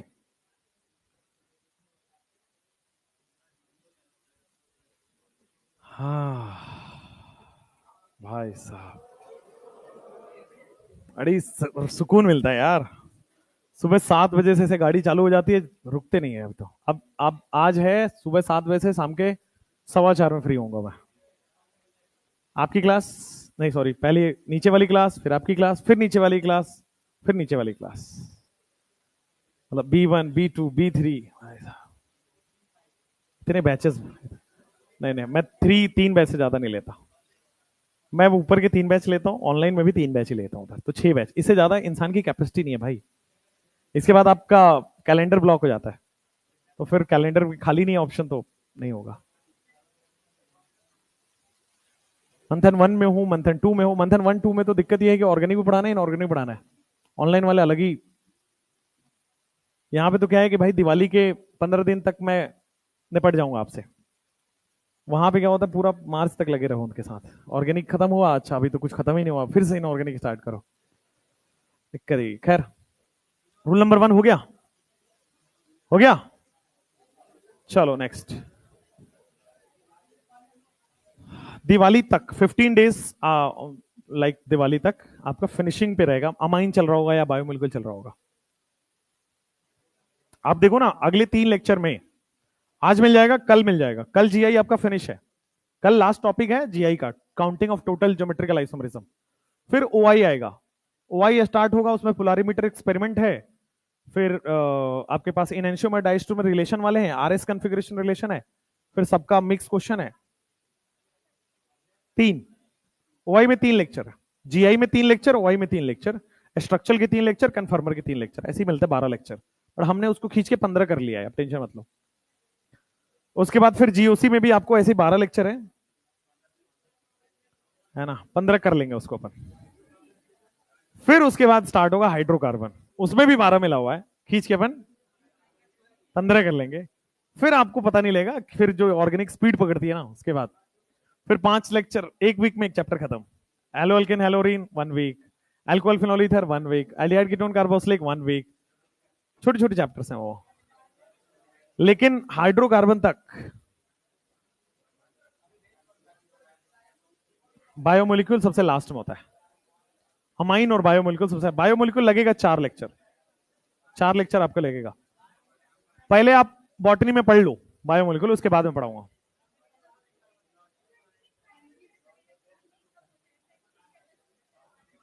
लिंक हो जाएगा, नहीं होगा अलग क्वेश्चन अलग आते हैं। हाँ भाई, बातें तुमसे नहीं करने आया हूं मैं। रूल 2, रूल 2 बेटा, रूल 2, रूल 2 में आपके बोला गया है, अगर मान लो एटॉमिक नंबर सेम निकला तो क्या करोगे। भाई ऐसा भी तो हो सकता है एटॉमिक नंबर सेम निकल जाए।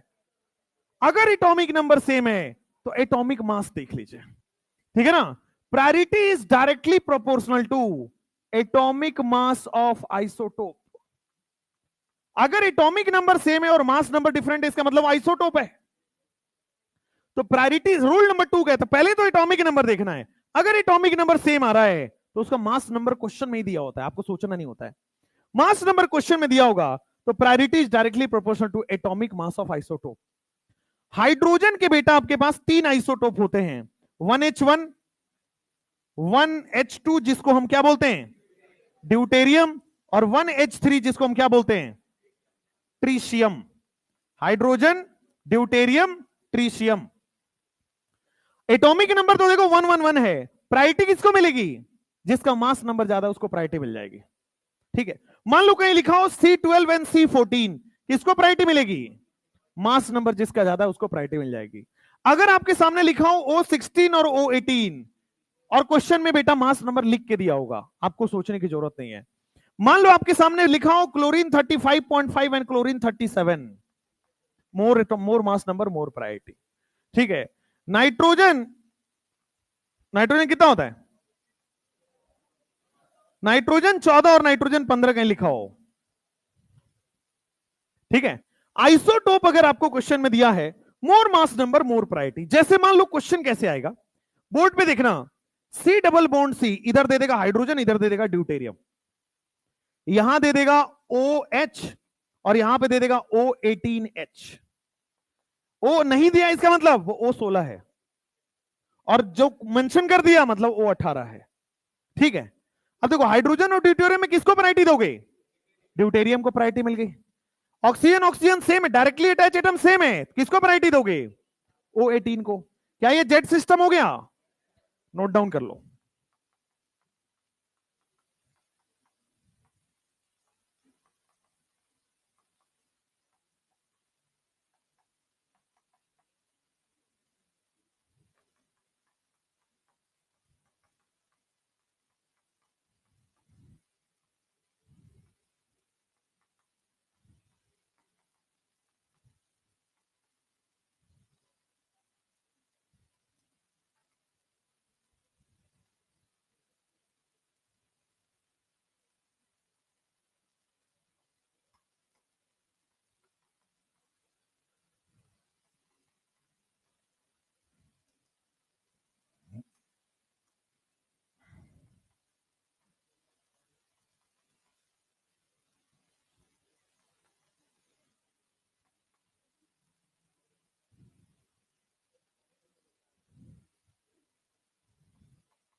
चलो ये जो 4 क्वेश्चन है इसको सॉल्व करते हैं।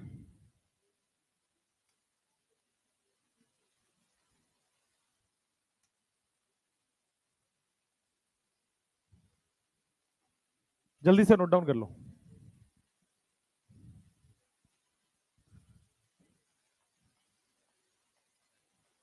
पहला रूल क्या कहता है? मोर एटॉमिक नंबर मोर प्रायोरिटी। दूसरा रूल क्या कहता है? मोर मास नंबर मोर प्रायोरिटी। तीसरा रूल, अगर एटॉमिक नंबर भी सेम निकल आए, मास नंबर भी सेम निकल आए, पहले क्वेश्चन करेंगे फिर आ जाओ। सेकंड नंबर क्वेश्चन में राइट हैंड साइड में देखो, एच है कि टी है, किसको प्रायोरिटी मिलेगी? ये हायर प्रायोरिटी हो गया। ये कार्बन 14 है, कार्बन 12 है, किसको प्रायोरिटी मिलेगी? तो क्या इसको मैं ई सिस्टम बोल दूं? आगे वाले में देखो, 35 को मिलेगा, 37 को मिलेगा, 37 को, 16 को मिलेगा, 18 को मिलेगा, 18 को, तो क्या जेड हो जाएगा? अगला सिस्टम देखो, एच और सीएल में किसको बोलोगे? मोर एटॉमिक नंबर मोर प्रायोरिटी। यहां पे देखो कार्बन 14 है और नाइट्रोजन है, किसको मिलेगा? किसको मिलेगा? किसको मिलेगा? भाई रूल नंबर 1 भूलना नहीं है, रूल नंबर 2 पढ़ने के बाद। मोर एटॉमिक नंबर मोर प्रायोरिटी। इन दोनों में आओ, कार्बन 12 है, नहीं लिखा है तो 12 है तो 14 हायर प्रायोरिटी। इन दोनों में हायर प्रायोरिटी, क्या जेड हो जाएगा? ये तो ठीक है, नॉर्मल है। चलो जल्दी से इसको लिख लिया है क्या आप लोगों ने? नहीं लिखा है? रूल नंबर 3 अगले स्लाइड पे लिखेंगे। रूल नंबर 3,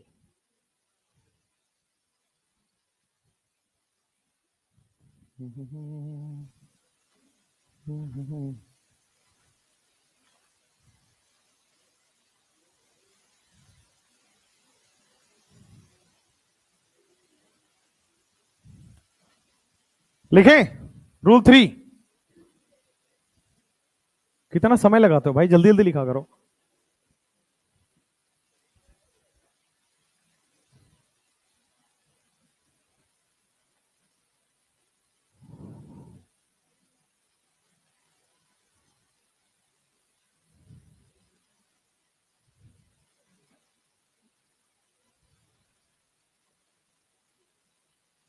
कहां जा रहे हो? कंट्रोल बेटा।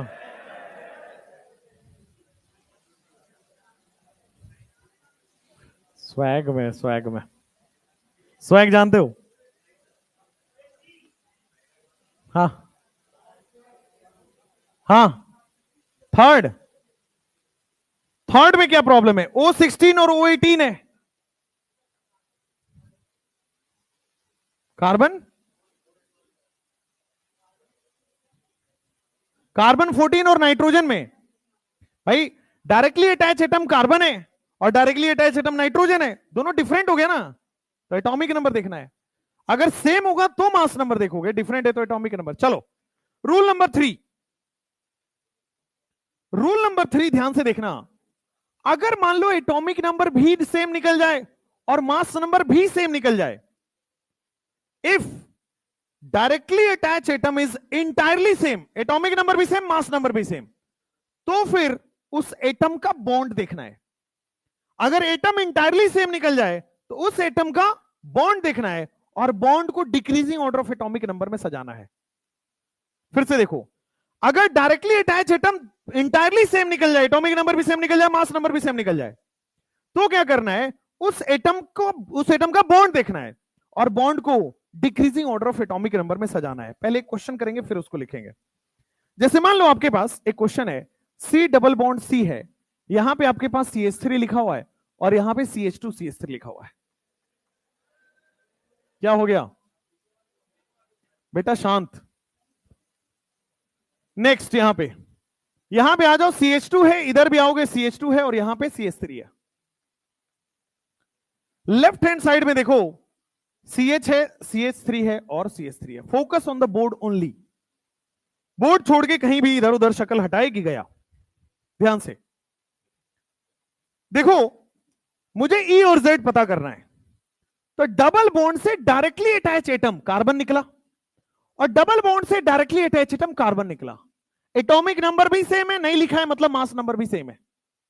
एटॉमिक नंबर भी सेम, मास नंबर भी सेम, तो क्या करना है, इसका बॉन्ड देखो, क्या 3 हाइड्रोजन से बॉन्ड बना रहा है? इसका बॉन्ड देखो आगे की तरफ, क्या 3 बॉन्ड, तीन हाइड्रोजन से बॉन्ड बना रहा है?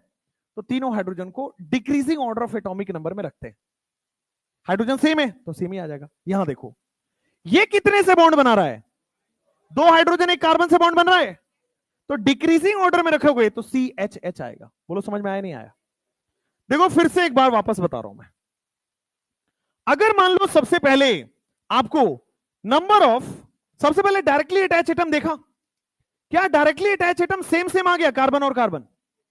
अगर डायरेक्टली अटैच एटम सेम आए तो इस एटम का बॉन्ड देखो, कितना बॉन्ड है? 3 बॉन्ड है। क्या तीनों हाइड्रोजन है? रख दिया। इस एटम के बॉन्ड देखो, क्या 2 हाइड्रोजन एक कार्बन है? तो 2 हाइड्रोजन एक कार्बन को decreasing order of atomic number में रखना है। कैसे रखना है? Decreasing order of atomic number में। देखो यहां पे कंपेयर करो, पहला और पहला, किसका प्रायोरिटी ज्यादा निकला? खत्म आंसर। लेफ्ट में आओ, लेफ्ट में वापस से, क्या डायरेक्टली अटैच एटम कार्बन दिखा सबको? इसका डायरेक्टली अटैच एटम कार्बन सबको दिखा? क्या दोनों का एटॉमिक नंबर और मास नंबर सेम है? आ जाओ, इस कार्बन का बॉन्ड देखो अब, क्या 2 हाइड्रोजन एक कार्बन से बॉन्ड बनाया हुआ है? तो 2 हाइड्रोजन एक कार्बन में CH आएगा। इसमें देखो, क्या 2 कार्बन और एक हाइड्रोजन बना हुआ है, तो CCH आ जाएगा। देखो पहला तो सेम निकला, लेकिन दूसरे में प्रायोरिटी किसको ज्यादा मिल गई? तो ये जेड सिस्टम है ना। तो क्या रहा है, रूल नंबर 3 समझो, कि अगर आपके पास डायरेक्टली अटैच एटम सेम आ गया तो उस सेम एटम का बॉन्ड देखो और डिक्रीजिंग ऑर्डर में उस बॉन्ड को सजा दो। सेम एटम का बॉन्ड देखो और बॉन्ड को डिक्रीजिंग ऑर्डर में सजा दो, उसके बाद आपको प्रायोरिटी खुद ही खुद दिख जाएगा। समझ में आया? लिखो इसको, if directly attach atom is same, if directly attach atom is same, अगर डायरेक्टली अटैच एटम आपका सेम आ रहा है, if directly attach atom is same, then if directly attached atom is same, then write the bond of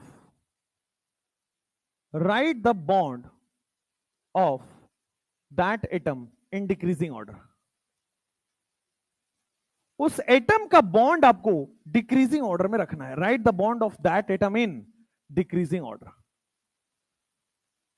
ठीक है, and then decide priority. Write the bond of that atom in decreasing order and then decide priority, और फिर आपको priority decide करना है। If directly attached atom is same, then write the bonds of that atom in decreasing order and then decide priority. Simple कहानी, फटाफट से note down कर लीजिए। Decreasing order of atomic number.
चलो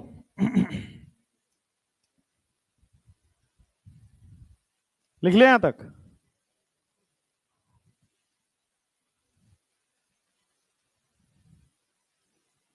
सबका ई और जेड अपने को डिसाइड करना है। जितने भी मॉलिक्यूल अभी लिखे हुए सबका प्रैक्टिस जितना ज्यादा करोगे,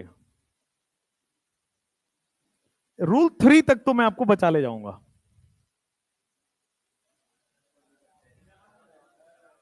फिर रूल 4 में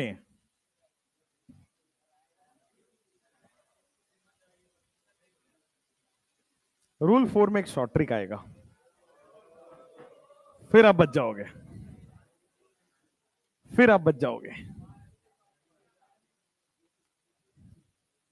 नहीं भाई, कोई स्टार नहीं होता अपने यहां नॉर्मल पढ़ाई होती है भाई।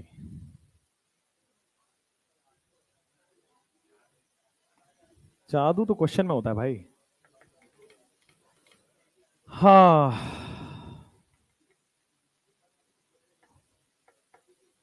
जल्दी लिखो भाई, जल्दी।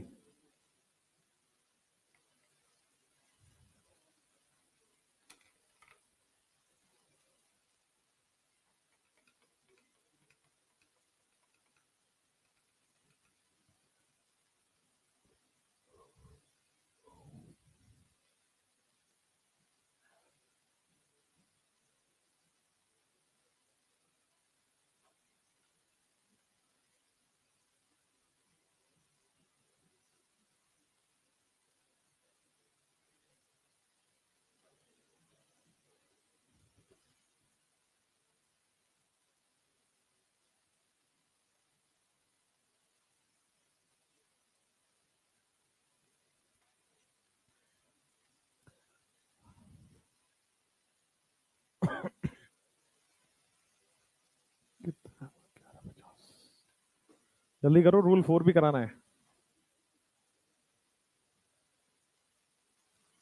फिर एक नोट लिखवाना है, तब जाके आपका फिनिश होगा।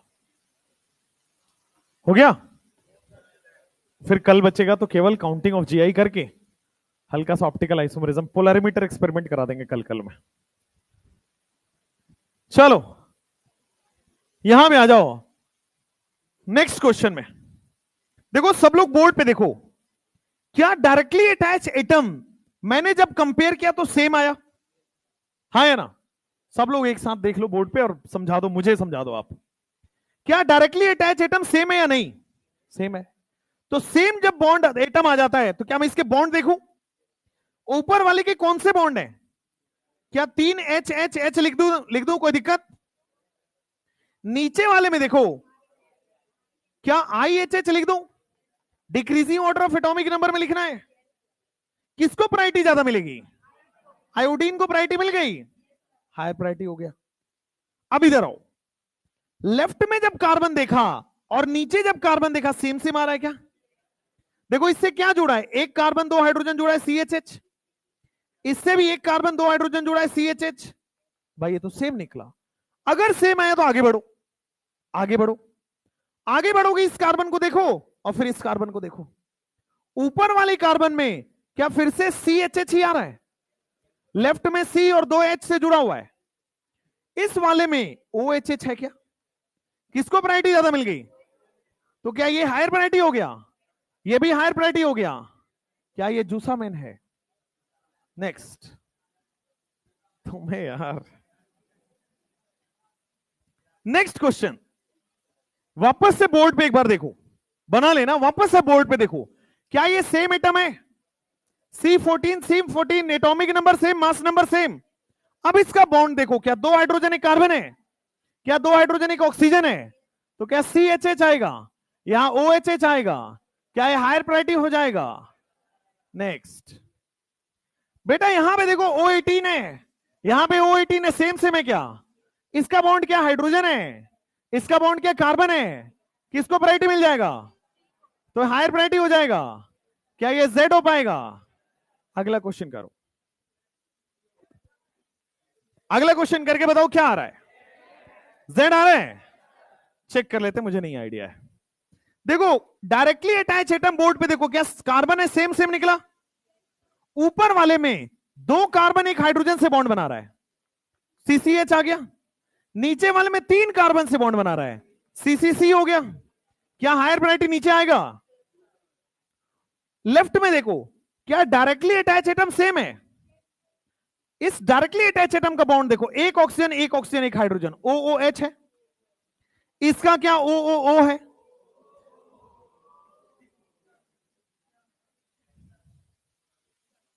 नेक्स्ट, तुमको पढ़ाना कितना मुश्किल है तुम समझो।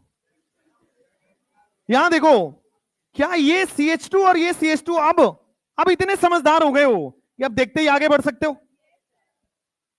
नहीं, अगर मान लो नहीं बढ़ना है तो भाई इसका बॉन्ड देखो, क्या CHH आ रहा है, इसका बॉन्ड देखो क्या CHH आ रहा है, सेम हो गया, तब आगे बढ़ो। क्या फिर भी सेम दिख रहा है? आगे की तरफ एक कार्बन और 2 हाइड्रोजन से बॉन्ड बनाया हुआ है, आगे की तरफ एक कार्बन 2 हाइड्रोजन की तरफ बॉन्ड बनाया हुआ है, ये भी सेम है। और आगे बढ़ो बेटा, जब तक मिल ना जाए तब तक आगे बढ़ो। CHH, मंजिल ना मिल जाए तब तक आगे बढ़ो। फिर देखो, अभी भी यहां तक तो सेम निकल गया, लेकिन इस कार्बन में डिफरेंस है। देखो, एक आयोडीन और 2 हाइड्रोजन है, एक ऑक्सीजन और 2 हाइड्रोजन है, ये हायर प्रायोरिटी है। ओके, लेफ्ट में ये डायरेक्टली अटैच एटम नाइट्रोजन है ना, यहां डायरेक्टली अटैच एटम कार्बन है ना, ऊपर वाला होगा ना, Z होगा ना, जूसामिन हो जाएगा। नेक्स्ट, पढ़ लो भाई, पढ़ लो, पढ़ने नहीं दे रहा हूं मैं, है ना गधों, इधर आओ। देखो, डायरेक्टली अटैच एटम सेम है या different? Directly attach atom same है या डिफरेंट? बॉन्ड देखोगे, क्या OHH आ रहा है, यहां पे BRHH आ रहा है, प्रायोरिटी किसको मिलेगा? Br को। इधर आ जाओ, directly attach atom same same आ रहा है, क्या यहां पे एक कार्बन 2 हाइड्रोजन से बॉन्ड बनाया हुआ है, यहां पे एक कार्बन एक ऑक्सीजन और हाइड्रोजन से बॉन्ड बनाया हुआ है, तो किसको प्रायोरिटी मिल गई? ऊपर वाले को मिल गई, ई आ गई। तुम्हें आई कि नहीं आई? आएगी बेटा, आएगी, इधर आओ। नीचे वाले क्वेश्चन में देखो, डायरेक्टली अटैच एटम अभी भी सेम है क्या? डायरेक्टली अटैच एटम सेम है या डिफरेंट? तो इसका बॉन्ड देखोगे, हाइड्रोजन मिल गया, इस ऑक्सीजन का बॉन्ड देखोगे, कार्बन मिल गया, किसको प्रायोरिटी मिल गया? कार्बन को मिल गया। अब आ जाओ इधर, क्या इधर भी डायरेक्टली अटैच एटम सेम है क्या? लेकिन इस नाइट्रोजन ने देखो 2 कार्बन से बॉन्ड बनाया है, इस नाइट्रोजन ने एक कार्बन और एक हाइड्रोजन से बॉन्ड बनाया है, तो दोनों कार्बन से बॉन्ड बनाया, प्रायोरिटी इसको मिल गई। बेटा एंटीजन हो गया क्या? ई हो गया बेटा। लास्ट वाला क्वेश्चन करने की जरूरत है, हो गया, हो गया ना? बोल लो बेटा, जेड का मतलब जूसामिन होता है, ठीक? एक बार बोल लो, अंदर से खुशी लगेगी, बोल लो, और बोल लो, एक बार और बोल लो, बस।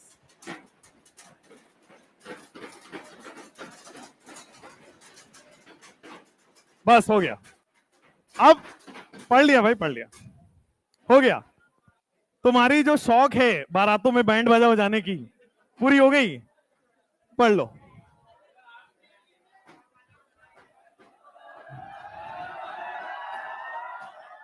रूल 4, रूल 4, रूल 4 सबका हो गया? रूल 4 लिख लीजिए बोर्ड पे, कल नहीं बेटा, आज। कबीर जी ने बहुत अच्छा चीज बोला था। कबीर सिंह निकल गया यार। देखो, मैंने कबीर सिंह मूवी बहुत बार देखी है, तो मेरे मन से, आप लोगों ने देखी है कबीर सिंह? देखी है कि नहीं? पढ़ाने नहीं दोगे तुम? पढ़ लो भाई, आज ही पढ़ लो। कबीर सिंह देखा है कि नहीं तुमने? नहीं देखा है? यूट्यूब पे लगा दिया जाए, सही रहेगा ना? ऐसा तुम्हारे मन जो करता है ना, भगाऊंगा सबको ऐसे दूर से। स्मार्ट क्लास में देखा था किसने? कहां पे ऐसा दिखाया जा रहा है? स्कूल में दिखाया गया था, कबीर सिंह।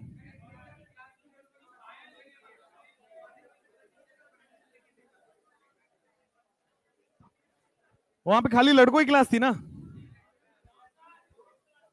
चलो भाई लिखो, भाई लिखो। तुम लोग खुद के लिए नहीं, प्रीति के लिए पढ़ लो भाई, लेकिन पढ़ लो।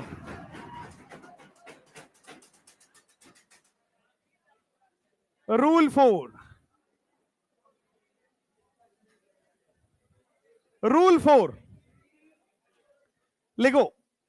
अगर डायरेक्टली अटैच एटम, शांत शांत शांत, अगर डायरेक्टली अटैच एटम के पास मल्टीपल बॉन्ड आ जाए, भाई अभी तक तो सब कुछ ठीक चल रहा था, सिंगल बॉन्ड था तो आपने बॉन्ड देख के decreasing order of atomic number में लिख डाला, आपका आंसर आ गया।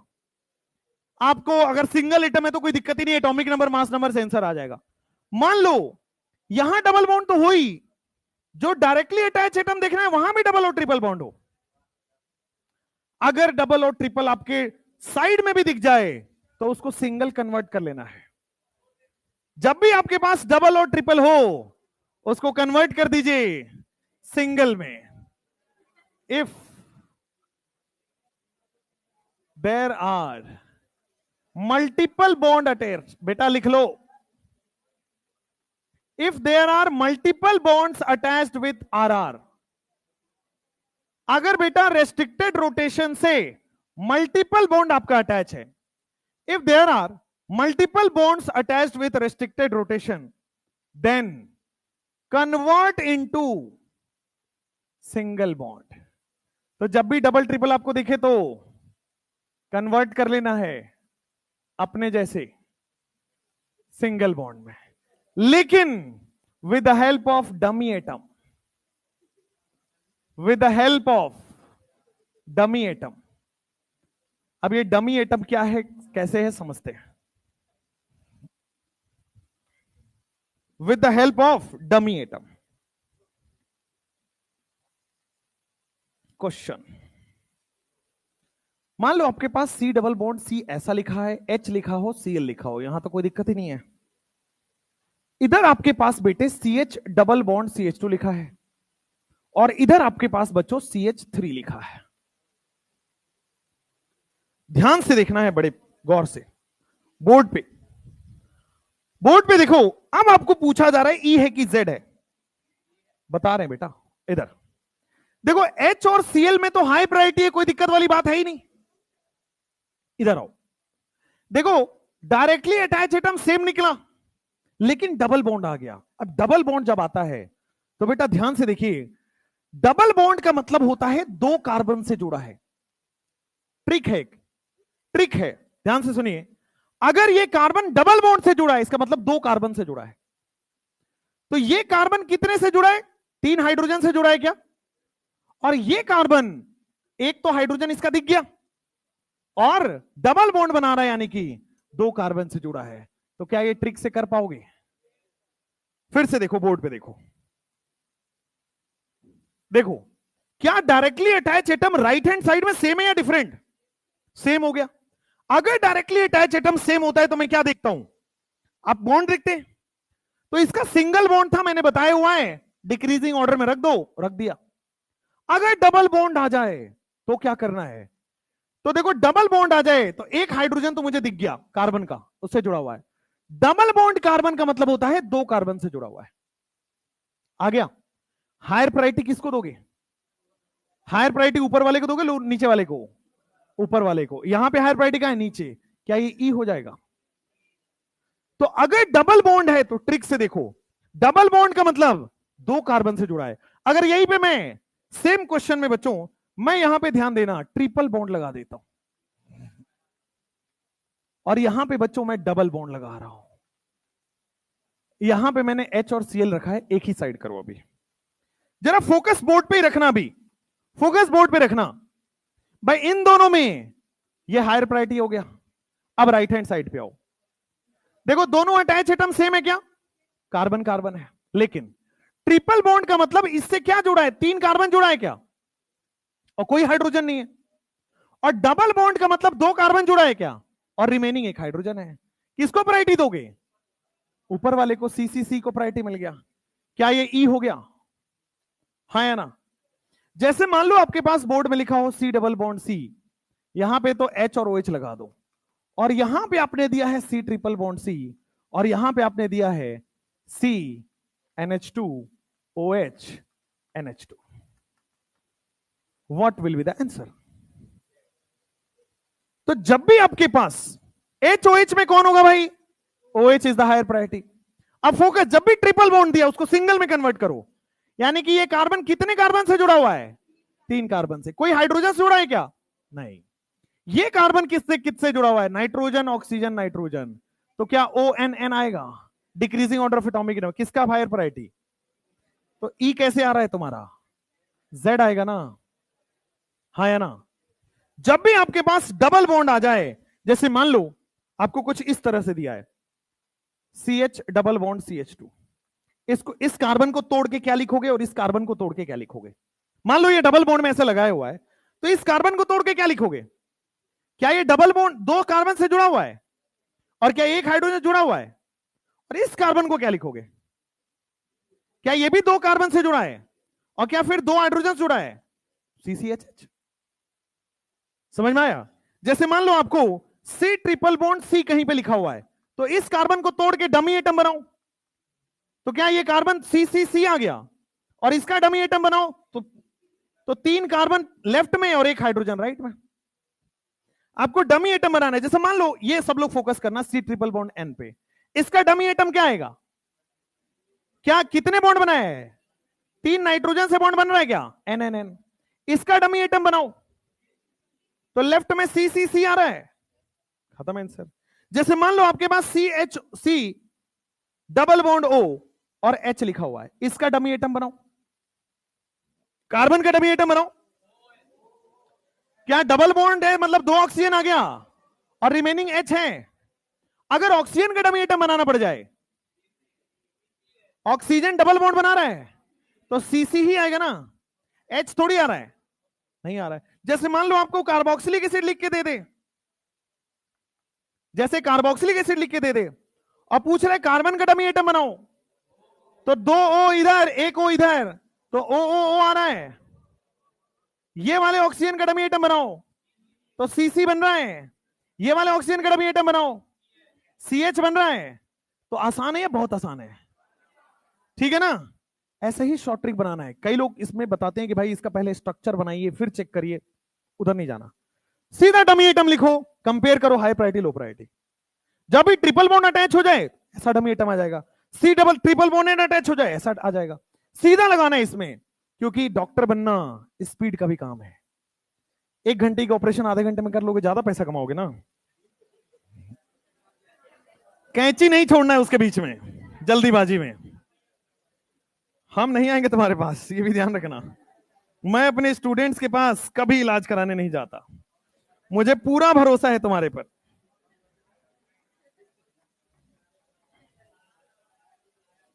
मैंने पढ़ाया है बेटा, तो मुझे पता है कि मुझे क्या गलतियां करनी है और क्या नहीं करनी है। मान लो कोई अननोन डॉक्टर के पास गया और उसने दवा गलत लिख दी, तो मुझे नहीं पता चलेगा। तुम्हारे पास जा रहा हूं तो मुझे पता है तुम गलत लिखोगे, तो मैं जानबूझ के क्यों मरने जाऊं भाई, अच्छा नहीं है।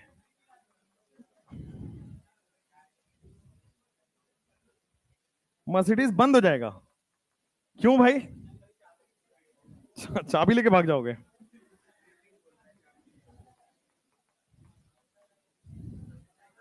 बेटा जो मर्सिडीज की चाबी होती है ना, 1,08,000 रुपए की आती है। जो उसकी चाबी है ना, वो उसकी कॉस्ट, चलो लिखो। खाली बोलने से नहीं होता है।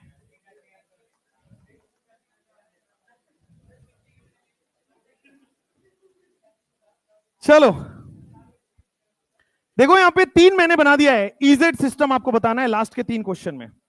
Question number 1, question number 2, question number 3। भाई कल से ना वो दरवाजा बंद करवा देना, तो इसे धर्मशाला नहीं है, जिसको आना जाना है क्लास से पहले या तो बाद में, ठीक है, और कंट्रोल नहीं है तो मेरी क्लास लायक नहीं हो, सिंपल बात है। चलो नेक्स्ट क्वेश्चन नंबर 1 2 3 आ जाओ।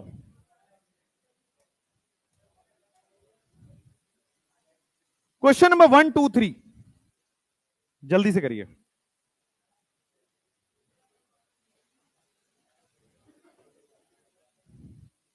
तुम्हें हर क्वेश्चन में जूसा में नहीं क्यों दिख रहा है भाई? चलो इधर आओ।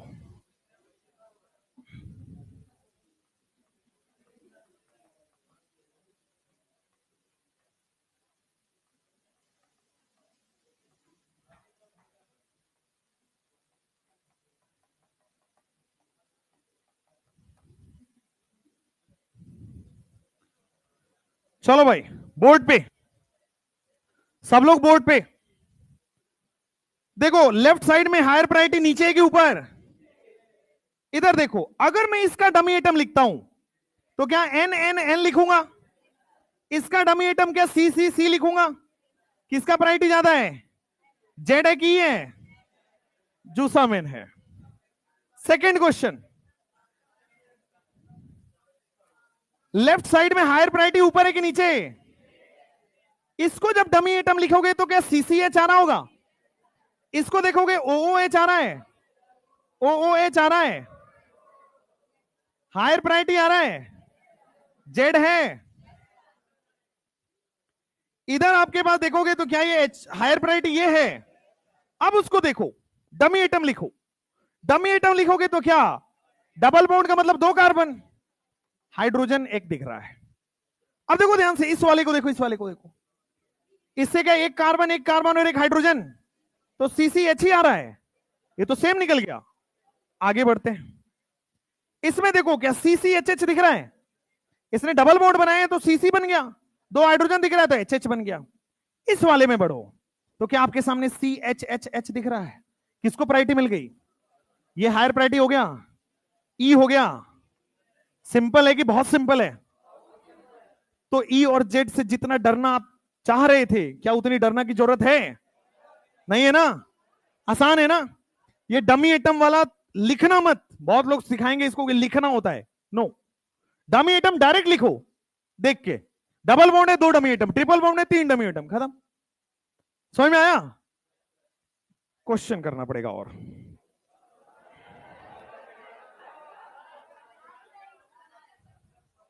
12 15 से दूसरी क्लास है क्या? चलो मेरी भी है नीचे।